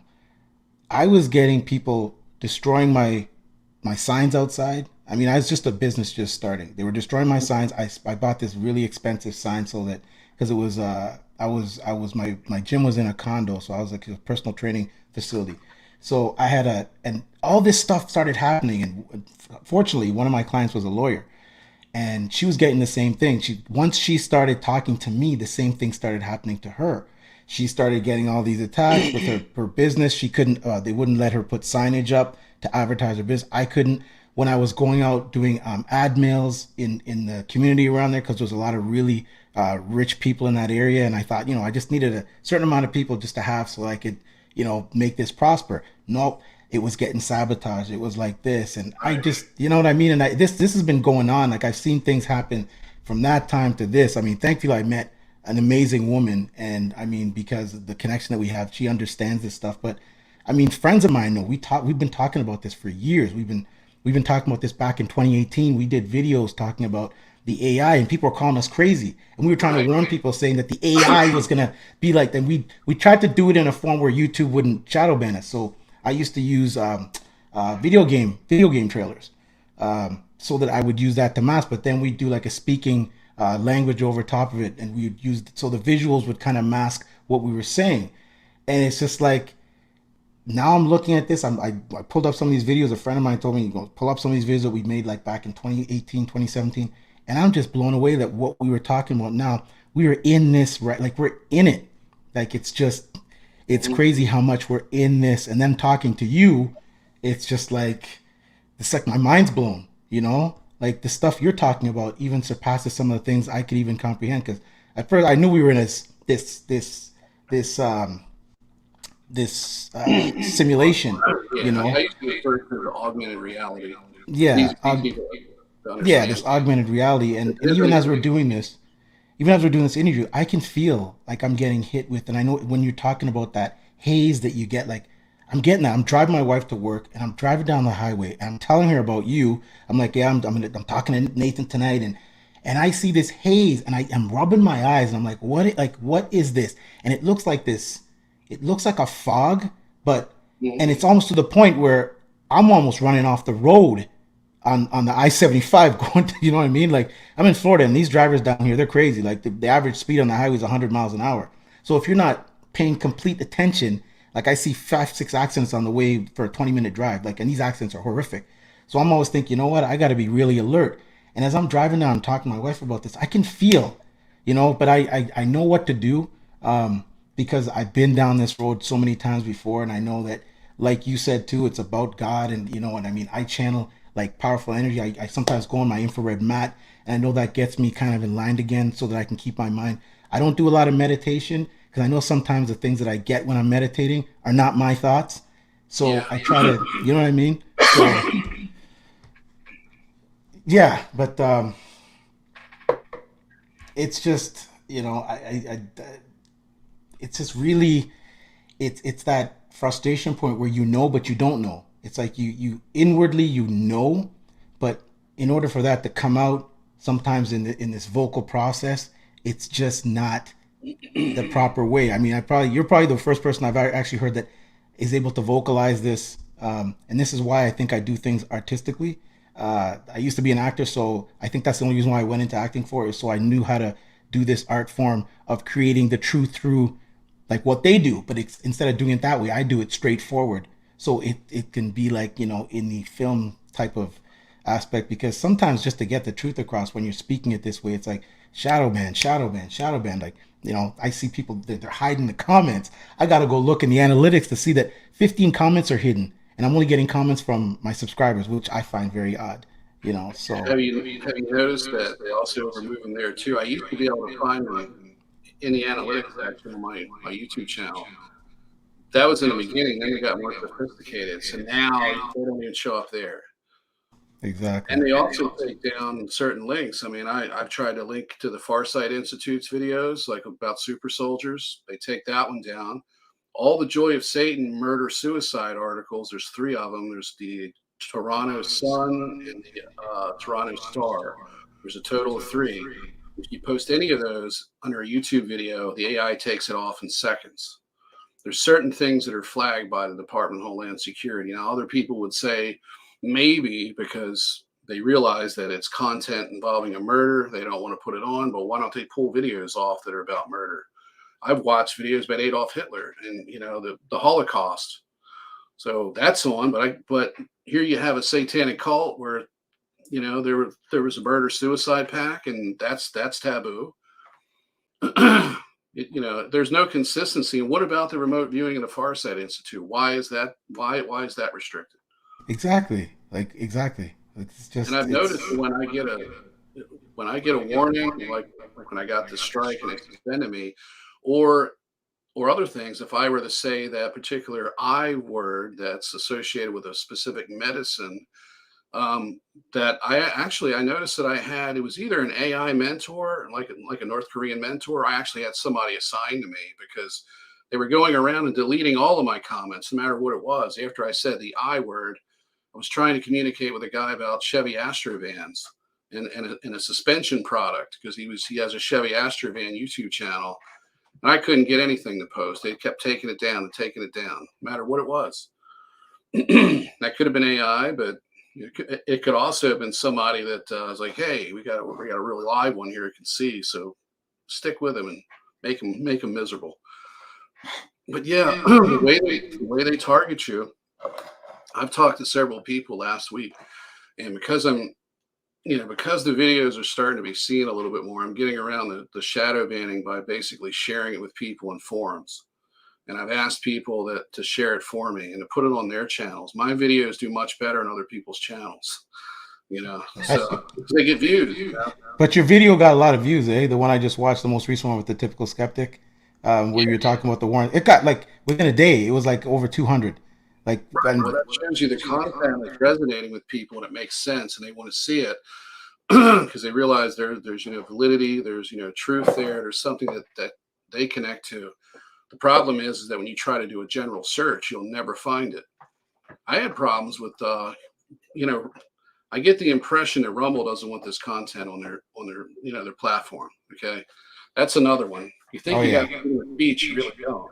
The I Department of Homeland Security sends them a list of people to restrict. What are they going to do? Oh, well, screw you, Department of Homeland Security. We're here for free speech. No, you're here to make money. You got stockholders. So if a small number of people can just be gotten rid of, what's that going to matter? We'll still have our political speak. They're not going to go that far because that's what they're really there to make money from, is what you can't say on YouTube, you can say on Rumble. But yeah, at the same time, they don't want any of this on there. And I've noticed it with other platforms too. It isn't just them, it isn't just YouTube. It's just really bad here. It's really bad here to the point of being absurd because we've had this cold that everybody caught. It's all these years later, and they're still using it to strike your videos. if you talk, and I thought it was okay because I'd seen plenty of videos talking about the bat sandwich theory is not the real story. Okay. And that there's other things, and that there's problems with these medical products. Okay. There's big issues. So, you start talking about it, but because they want to get rid of you, then they use it against you because the, community guidelines are forever changing. It's however they want to apply it. You got just as much chance of getting your word out in North Korea. So, but Exactly. the targeting thing is something bad. I mean, there's a lot of ways. I mean, I've talked to a targeted individual, and I asked him. He was just talking. I said, "Hey, time out for a second." He was really, nervous and stuff, and just kind of hard to follow. And I said, "I got a question. What are your catchphrases that they say in your head constantly?" I said, "Mine are, have it your way, Nathan. That's the ticket. I'm proud of you," which is used for that's not said anymore. That was back then when they were trying to get me to do things. But they'd have these specific catchphrases, right? And the AI would be repetitive with it. So when they're trying to trick me into thinking that it's an extraterrestrial here to help me, and they're using something like that's the ticket, or if I say I don't think I want to do that, and the AI says, "Well, have it your way," I'm like, "Well, you're obviously AI. You're not who you say you are," and then they get nasty.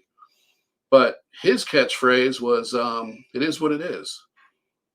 So what I've seen a pattern between the kind of targeting we get, which is transdimensional and extraterrestrial related as well as military. I've seen these same patterns and the same structure of the attack is in with the regular people who are being targeted for political reasons. So, and there's plenty of people who didn't do anything political, who are just randomly selected for whatever reason. I don't know how they pick these people, but they randomly select them for research and development of their technology, map out the human mind, and try to manipulate it and be as perfect as they can because they want to implement this on a global scale in a system that we're all tied to. So it's all part of research and development for doing that. And there's so many facets to the attacks. You've got, and this is something I've just started talking about, but I haven't really gotten into it yet. I did a video about Gerald Clark. He was potentially killed by the Defense Intelligence Agency. Luckily, YouTube didn't bother it. But his wife did a video, which caused me to do this because I knew he was killed. And when she figured it out that it had to do with a Dragonfly drone, that's when I seen. I'm like, okay, I got to do a video. And I tried to reach out to her, but she didn't. But she wasn't responsive. But then a friend of mine, my psychic mentor guy, contacted her, and he had been hit with the same thing. And he actually got a hold of her after about 6 months of trying, I think it was. So now there's a correspondence there. So I can get permission to do this because I don't want to be the guy that alleges this without her approval because it makes me into a terrible person. If I lost somebody close to me, I wouldn't want, like if it happened in a car accident, I wouldn't want somebody alleging that it was a hit because it wasn't, and so this is all public. This isn't classified. And I'm told I can't say the name of the agency, but it's, Defense Authorized Research, blah, blah, blah. They have cybernetic insects that they implant with, technology that can disperse a biological weapon. They also have mechanized ones. The mechanized ones were the ones that were used to target two of my friends in Australia, as well as Gerald Clark. And they have a dispersal unit that's under them, in this case, it isn't a typical biological weapon; it's a nanite, because the person that I'm talking about has the capability of remote viewing without having somebody give them a target without telling them what it is.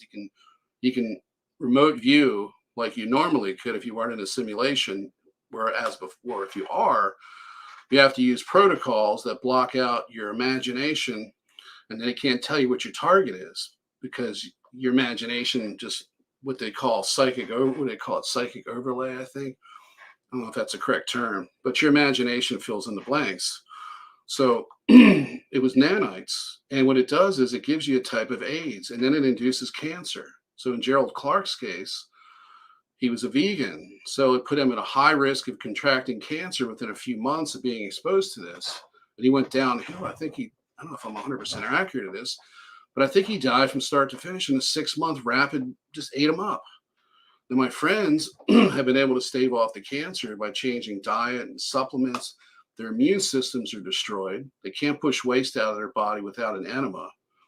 Um, they're constantly sick. They get infections in their lungs, or the point where, normally you're breathing spores all the time. But once your immune system's gone from a nanite induced type of HIV, you're susceptible to everything in the environment.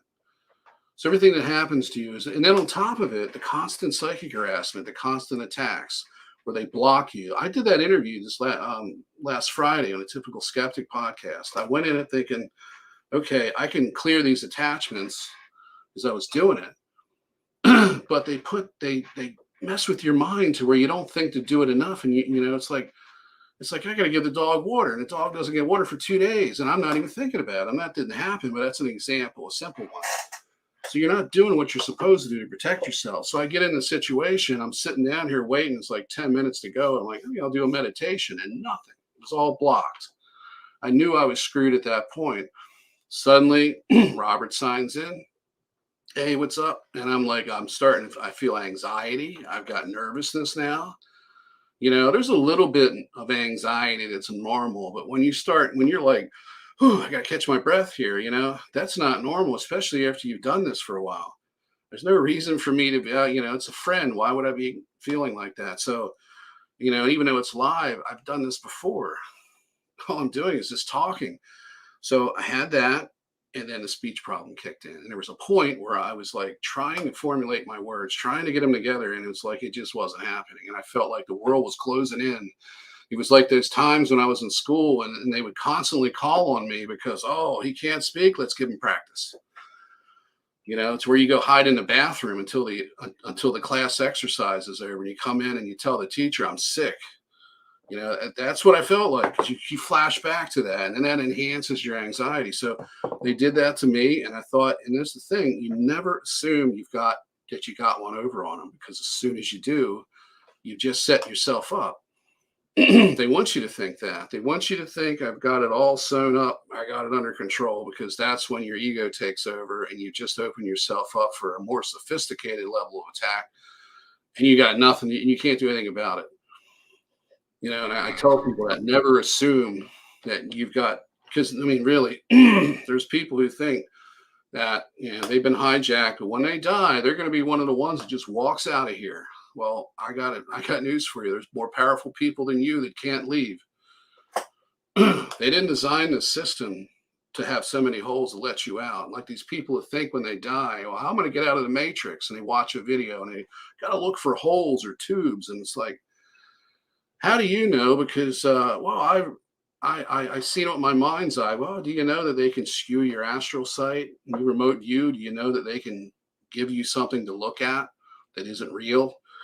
When somebody does energy work on you, for example, they can actually create some type of a straw man or an overlay where you're working on something, but it's AI generated, and you're not helping the person. Meanwhile, while you're playing around with the AI imposter of the person you're supposed to help, they're jamming them with implants. It makes it worse.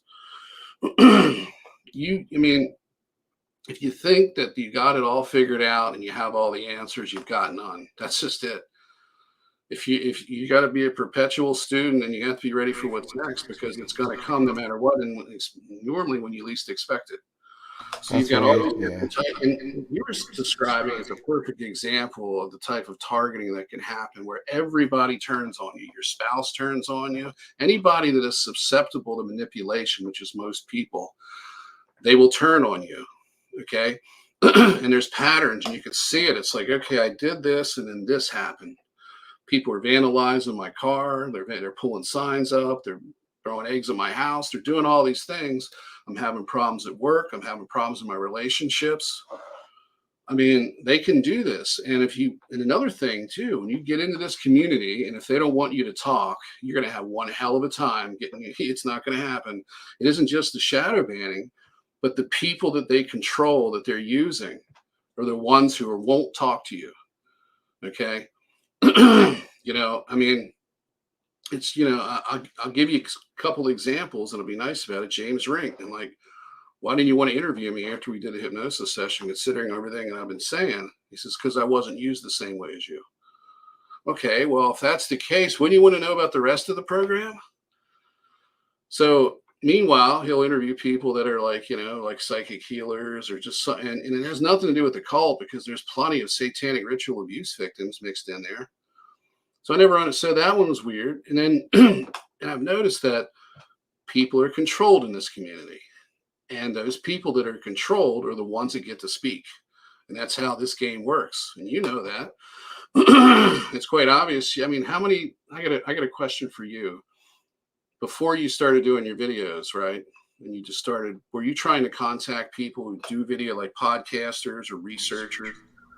Did you have Yeah, a I did. I contacted a few people. I never heard from. I mean, this started way back. I wrote a screenplay called Believe in the '90s, and I sent it to Miramax. Um, and they were like, "No, we don't want to do this. We've done this before, whatever." Next thing I know, the Book of Eli comes out with Denzel Washington. Same story. Sent it oh, to Miramax. My story. It was they changed a few things in it and whatever, but and people are like, Shawn, you gotta like. I said, I'm gonna go up against Miramax. Like really, like it's so it's like that kind of stuff. It's and you see from there that you really think you're gonna really get any kind of voice. They're not gonna unless you follow, like you said, follow along with the program. And I was never the type to follow along with the program. That's why I never became a so-called actor, because I hated the way the whole structure of it was. You got to kiss the casting director's ass, which I never did, and I never really got any parts. I got a few parts, but I never really became, and I'm glad I didn't, because now that I know about how Hollywood is, well, and nothing to do with it, nothing, you don't want to be involved in that. nothing. Here's one too. Have you had a lot of electronic problems? Yeah, I've had internet, phone. Like sometimes I'll call my wife and nothing. It won't, like, it just nothing. Like it'll just dial, and she's Right. like, "Yeah, I don't get a signal." And I'll call my friend, and he'll be like, "He was just saying it just now. He was watching this live, and he's like, my phone wasn't working for this." He goes, "I couldn't get through." We'll be talking, all of a sudden, we'll just cut out. He'll have 5 bars, but yet we're not getting any signal. Mhm. The internet here, the most expensive internet you can buy, I've got in my house, but yet it's like the so-called 4K to stream, it's not streaming anything. It's going down to 320, 360, it's 480, 720 struggling just to play. I'm like, okay, you know what? And at that point, I just like, I know what you guys are doing. I don't even get upset. I'm like, okay, you know what? Have it. I don't need to watch it. It's not that important to me to watch. I'll go do Right. something I else that's mean, creative. You I know. can't tell you how many times I've had somebody at the house. I'm like, hey, let me show you this video I just did. And it doesn't work. It's just like, and I say to him, I say, yeah, it's happening again. And it's just, so it's like, I don't even bother at this point. So what's the point of it? And you can tell. And then here's another thing too that I noticed. They have the street theater shit. Have you been to that where you're out and about? And now with me, it's different because every time they did it to me, I sensed it coming on. I knew it was going to happen, and where it would happen is it would happen in a situation where I would blame myself. I'm like, I knew it was going to happen, and I went into the food store and walked right into the situation. Well, what I didn't know is that I could have went to 100 different stores. I could have went to any of them. I could have flew across the country in 3 hours or 4 hours and got out of the plane and went to a food store and had the same scenario take place because they engineer street theater using remote mind control.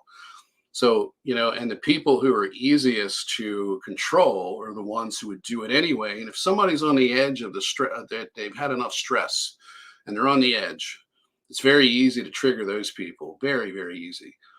And they don't have any way to combat it. They don't know that the emotions and actions they're taking are not their own. It's too late after it's done.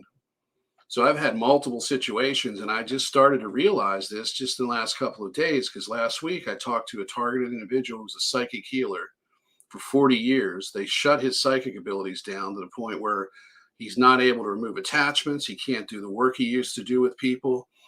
He's a victim now, and he's actually, he. I have a friend, Lauda Leone, who is, she's trying to help him, but how can you there's really no way to do this if if somebody were to take the implants off of you, if you can't keep them off, they're going to put them right back on. It's an intelligent system. It's effortless to put them on, and a big hassle. You got to pay somebody, or if you got a friend, you got to find them. You really need to be with them all the time, and they'll get hit with it too. So they did this to him, and then he started to isolate himself because of the street theater interactions. So this limits your ability to go to work, to be in society, to have relationships, any of it. And it causes people to isolate. Then they get depressed. And then as it gets bad, they start disassociating from reality because now because if you don't have the psychic intuition to know what's happening to yourself, you're just a regular person, or if they've shut you down, you're going to think that everything that happens to you that is negative in some way, even a minor inconvenience, you're being targeted. And when people listen to you, it's like you're crazy. You think everything that everybody goes through every day you're the only one that some magical force is targeting you with. You had a flat tire because you rode over a nail. You had to wait a little longer and to drive through because there was more customers and they had an accident in the kitchen. Okay, but you don't know because everything starts to become a problem. Everything is targeting, and and I see people fall apart like that. Some of these people do videos and you see them for a bit and you watch them and but they just look like, and of course the channel's always heavily shadow banned. It's got no views. Somehow you found it, not by the algorithm. Sometimes you just stumbled across it. It just happened to be there and you found it. And you see these people suffering and you see them deteriorating. You see their health deteriorate. They can remotely affect your metabolism. They can make you gain weight or lose weight. They can remotely affect your hormones. That's another thing that they actually did to me. They shut down my testicles and told me they were going to do it. And then I realized that after going on TRT, that adult acne I had all my life was due to fluctuating hormones, that they were fluctuating, making me sick. And I got a little acne right now. It's because I changed my dose. I had to drop my dose. Well, I'm one of these people. If you adjust that dose, you have an acne outbreak. I get cystic acne if I miss it. If I miss a dose or take it late, or if I have to adjust it. and it's the exact same thing that was happening to me before I was even on TRTs, because they were affecting it. They did the same thing. I don't know if it's part of the nano attack, but my other friend, yeah, they completely shut down his ability to produce testosterone. Mine was 146 and his was, I think, 76, which is almost, that's the pituitary gland. It's really just producing it, nothing else. That's from the nanite attack. But they were able to do this to me remotely using a silver cord, and they can do this with you without the silver cord. They can do it with you using attachments. They can affect your mind and your entire physiology remotely. They have that level of technology, and they can affect everybody around you. They can end a marriage. They can make it great if they wanted to, but they're not. But they can affect your marriage. They can affect your relationship with your kids. And if you start talking about this, and you're with somebody who doesn't want to accept it, especially since they're being manipulated to tune out when you bring it up, and then it becomes a big problem every time you bring it up. That's the situation I'm in. I can't bring this up. My wife's never watched a single video that I've done simply because of that. And I was at the Easter holiday, and I mentioned something about a YouTube channel. One of my nephews like, "Hey, you got a YouTube channel?" And I was told not to bring this up. It was called a narcissist. Don't you bring it up. You're being a narcissist. I'm like, what? Because I'm being victimized by the government. If I bring it up, I'm a narcissist. Oh, you want all this attention. It's not true. It's like, well, how do you explain all these illnesses? How do you explain this? And and what people will point to is they'll say that there's something wrong with you personally. You're not pulling your weight. You're not doing what you should. You're not accepting responsibility for your actions, and you're putting it on a straw man, and you're saying it's the government. And I said, well, how do you explain the sound effects of my phone? I took my phone and I gave it to my wife and my son. And I said, say targeted individual. They're like, targeted individual. And they would hear a little bit of feedback. And I said, say it over and over again. And as they said it, it was being said back, but in a distorted way, louder with an echo, louder and louder and louder. So I put it on speaker. I'm like, targeted individual. And it's like, targeted individual, targeted individual, targeted individual. And it was keyword activated sound effects based on what I had previously said in a video or a private chat with a friend who I talk about these subjects with.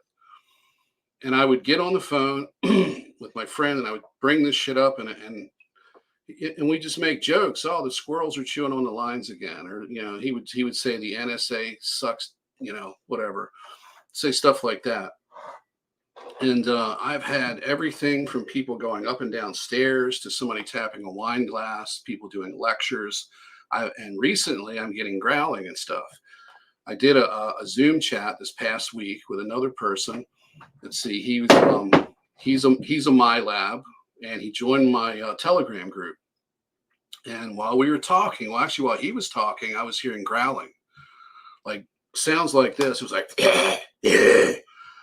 and then I listened, to Lauda's video. I'd actually seen it before that, but I was comparing the sounds that Lauda had in one of her videos. She isolated all these Draco reptilian sounds that were on Skype and phone calls, and it sounded pretty similar. And then the friend that I'm talking to, another strategy that they'll do is the person you're talking with isn't hearing the sound effects, but once in a while. So I'm hearing these sound effects and I'm hearing my own voice played back like an echo with a distortion, like it's like a drive-through speaker with an echo. And I'm telling him this is happening, and he's like, "Oh man, are you sure? Are you sure?" So one day I said, and I said, "Well, if it's squirrels on the line, and how come my cell phone has the same problem?" He's like, "I guess you got me there, right?" So I go over his house, and this is the guy that I talked about earlier. His computers are getting hacked into and stuff. Whatever his house, and I said, "You take the cell phone, and I'll call you on your phone, and we're going to compare what you hear. We're going to see what you hear." And he was a believer after that. He goes, "Holy shit!" That was weird. I said, "Yeah, that's what I get on my end that you're not always hearing." But one time I had creepy laughter. I've had a rain stick sound. I've had just about anything you can imagine. Oh yeah, filing and sawing. It sounded like somebody was in a metal shop, like filing on like hitting a you could hear a hammer hitting an anvil.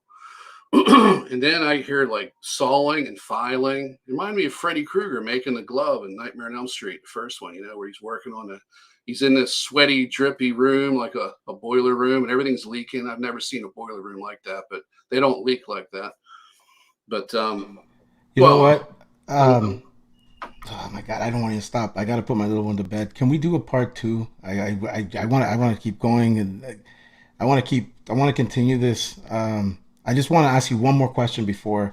I wish I Sure, didn't sure. have to go, but how do you see this? Like, I know we're hearing a lot about like change coming, and I mean, I know it is, but how do you see in like timeline wise? I mean, I don't think there's a definitive timeline. I think it's all based upon us and how we interpret all this, and then we get people to be activated to see what's really happening. But do you see something positive coming, like as far Yeah. as yeah?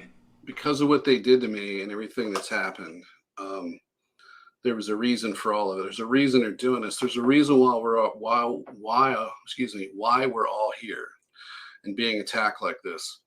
I got this in my higher self around the time that all this was happening. I was also told this prior months before, about 6 months before I separated myself from the program and it started getting really heavily attacked.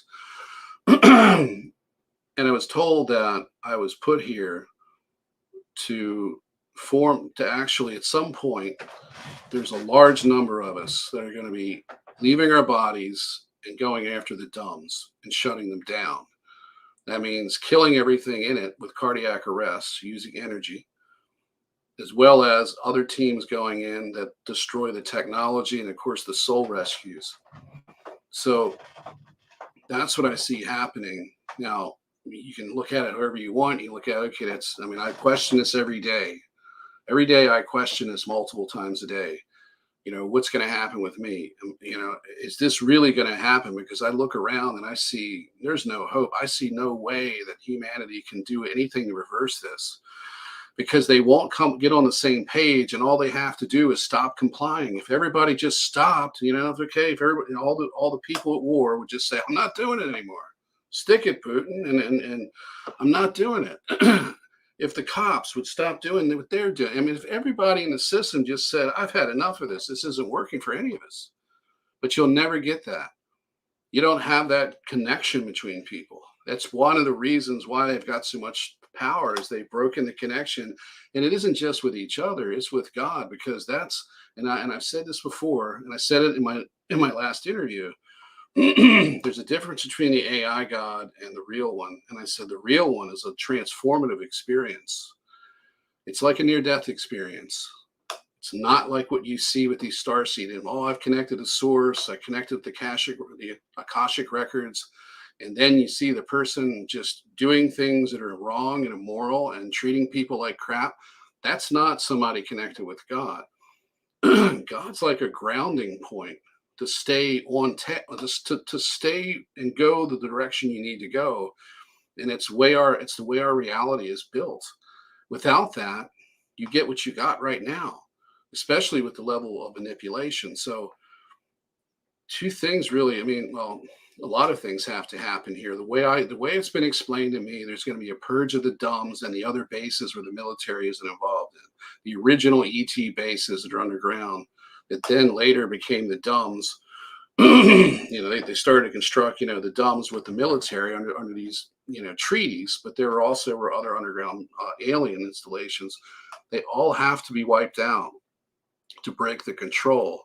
Once you take the puppet masters out of the equation, then through positive manipulation, through the people that are already here waiting to activate and to do things in politics and within religion and in society itself, and of course all of the other people that are here are awake and aware of this, they become positive influencers. Then you'll see society move in a positive way, but it's going to take a long time. It's not going to be overnight, and people can kiss this medbed dream goodbye. You're never going to get something that cures you under this environment. They want to make you sick, and then they want to treat and make money off the symptoms that they created in you.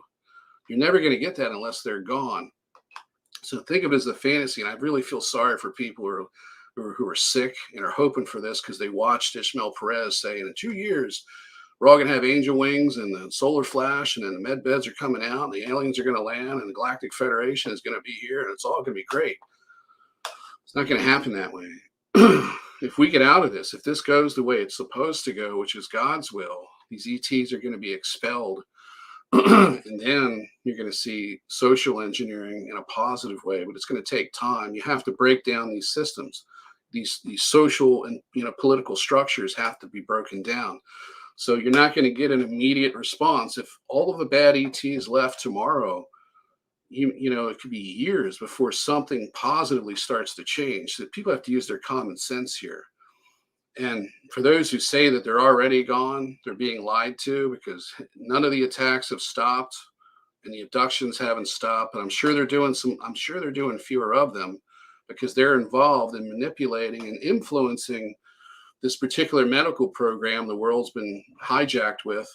So I'm sure the gene stock isn't so good anymore. So why would we want to make hybrids out of a poisoned population? So maybe we are seeing fewer abductions. But these programs are still going, and we're still being attacked. And I just got threatened a couple of days ago. They said they were going to kill me, and they were going to send me back, and they were very aggressive about it. And I forget what he said. It was an AI entity. I said, well, you're really aggressive now, aren't you? And he said something like, we have to be, blah, blah, blah. I forget what he said, or it. It wasn't even a he. It was an it, but it sounded male. Yeah, so all that's still going on. So we're still stuck. We're actually in a worse position than we've ever been. It only gets worse from here before it gets better. I can't see it getting too much worse, but it could. We could see a dramatic decrease in population, which I guarantee is going to happen anyway. Could be 15%, could be higher, could be 40 or 50%. The long term, we don't know. All of these systems that they're breaking down. I mean, I can only say so much here because of the censorship, but I will say this: the majority of what's going wrong in the world right now, especially these food plants burning down and these accidents. I mean, White Noise was a movie, I think Netflix put it out. It was about the exact same thing that happened in East Palestine. It was filmed in the same town, using the people there as accessories to, accessory actors. So it's predictive programming. They're rubbing your face in it. They need that. I don't know if it has to do with karma or what, but it's just like they have to tell you what they're doing. And so you give consent. If you do nothing about it, they just do it. But yeah, things are going to turn around, but it isn't going to be overnight. And for the most part, all I can say is for everybody here living in the here and now, get ready for a lot of hardship because it's just started and it's not going to go away. I think we're going to see a political shift coming, but it's only going to happen after these facilities have been emptied out, because the rigging of things, as far as I could say, I can't go any further than that. The rigging of things in our system, our system of social management, I'll put it that way, because it's rigged. The rigging is coming from the technology that's in these facilities, combined with, normal types of illicit rigging of the system, by harvesting something that starts with a B and other types of fraud. So you're still going to have those things happening, but you won't have the high tech manipulation of it. You're still going to have these systems that are created, and they have to be dismantled. But once the puppet masters are gone, it'll be so much easier to fix this, because it's impossible to do it any other way. And what I tell people is the most important thing you need to do is you need to connect with God. That's absolutely the most important thing. How you do that is the big question. What I've seen is if you can learn to love people unconditionally, and I don't mean making yourself a victim. You've got to protect yourself. But if you realize that everybody in the world around you is like the way, or like they're the way they are because of that's how they've been conditioned. And a lot of people can't help themselves. They've been through a lot of trauma. They're going to act out in bad ways. But you still have to have some love and respect for them as another human being, regardless of how they are. Even a serial killer deserves something. You need to see beauty in all things, and you need to put this into action. Instead of thinking about yourself all the time, if you have your bare necessities met at this point in time with how we're living, that should be all you need to go out and do altruistic activities and do things for people. Hold the door open for somebody. Be courteous. Be respectful. Change what you got to change from within. It starts with you. It starts with me. It starts with us all inside. That's how you make the connection with God. God will come in when you when you open the door up, but you have to clear out the crap first. So that's the best advice that I can that I can give the average person is treat each other better, because if we had that loving connection with each other and the Creator, none of this shit would be happening. None of it. It wouldn't be possible. But because we don't have it, we're completely vulnerable to everything. And we're treating each other badly, and we're conditioned to do that, which is, society, what do? They tell you it's kill or be killed, eat or be eaten, get yours and the hell with the next person. They don't tell you about sharing the pie. It's like, how much can I get? And all of the people that we idolize in society are the greediest pigs. Jeff Bezos should never have been able to get that rich. Yeah, he created a great system, but how many people are suffering to make it that great? It's totally out of balance. And when you see a man with a yacht that looks like the SS Enterprise, you got a problem, because he buys his way onto the Pentagon board for $600 million so he can get no bid contracts and supply the military with and make more money. What happens when everybody got sick? Well, Amazon stayed open. Okay. There should be a maximum wage that if you're going to have capitalism, you're going to have a money system, which is a Draco creation. You need to have a maximum wage so that an individual can't become more powerful than a nation state. People that own Walmart, the family, if you were to compare them to countries in regard to wealth, it'd be in the top 10 wealthiest nations in the world. You've got something wrong right there. You can't have a representative democracy if you have individuals or corporations that are more powerful than any one person, because then they can be more, they can have the say, and that's what it is. This whole system was designed from the very beginning, starting with neo-feudalism and kings and queens and all that stuff, which was all part of this Drake. I mean, they have influenced all this.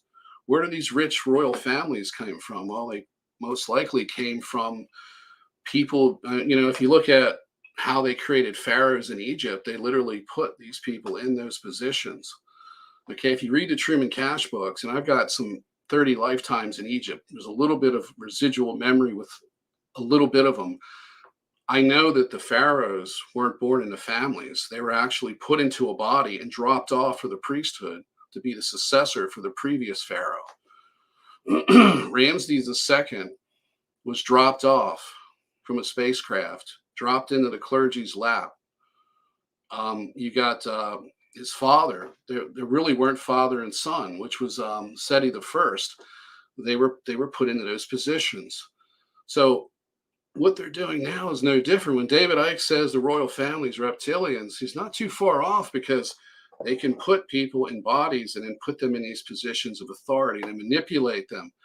When you look at the gods that we see in, the Farsight Institute, Remote Use Zeus, for example, or some of these other gods, they see an extraterrestrial acting like a tyrant, living amongst people, playing God.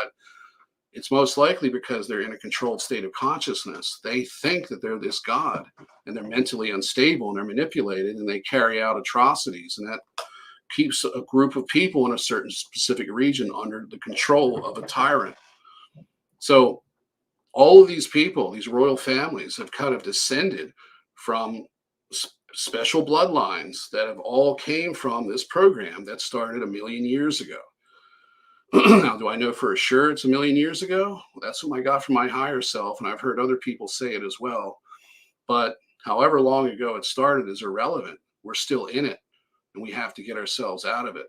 Connecting with God and being better to each other is the very foundational. That's the beginning of it. You have to start there, because that's the one thing. I mean, think about it. If we had the connection with God and each other, then we would be able, even if we didn't have telepathy, but we had that emotional connection with God. I mean, we had that energetic connection that we miss and we lack.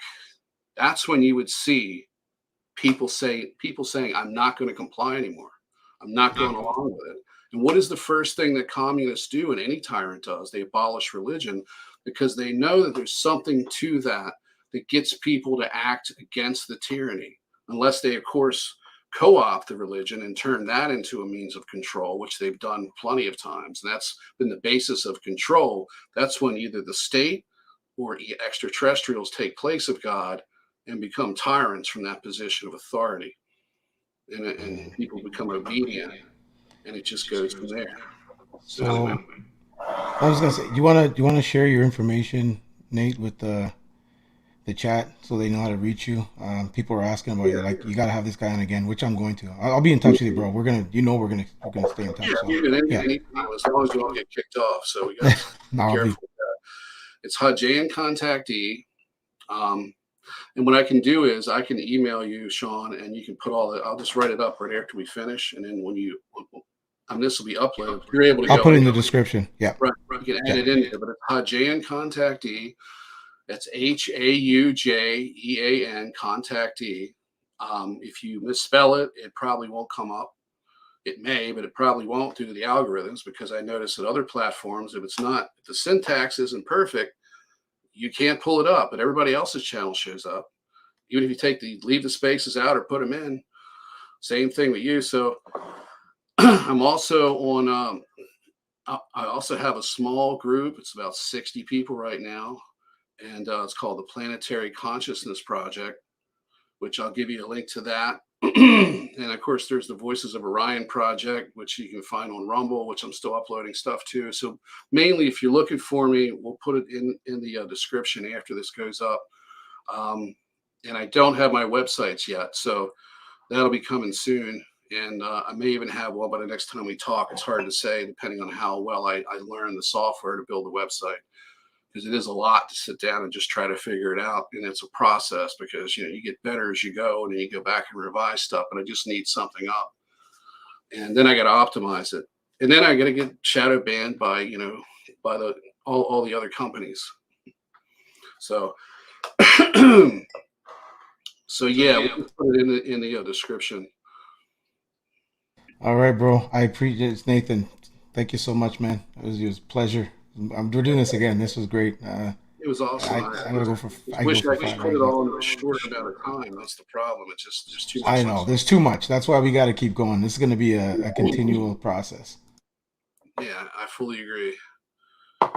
So, but Okay. anyway, I'm ready to go when you are. So we're All tied right, in. bro. Thank you so much, man. Appreciate coming on. And we're gonna talk again. Until then, be safe. All right. Take All right, care. bro. Take care.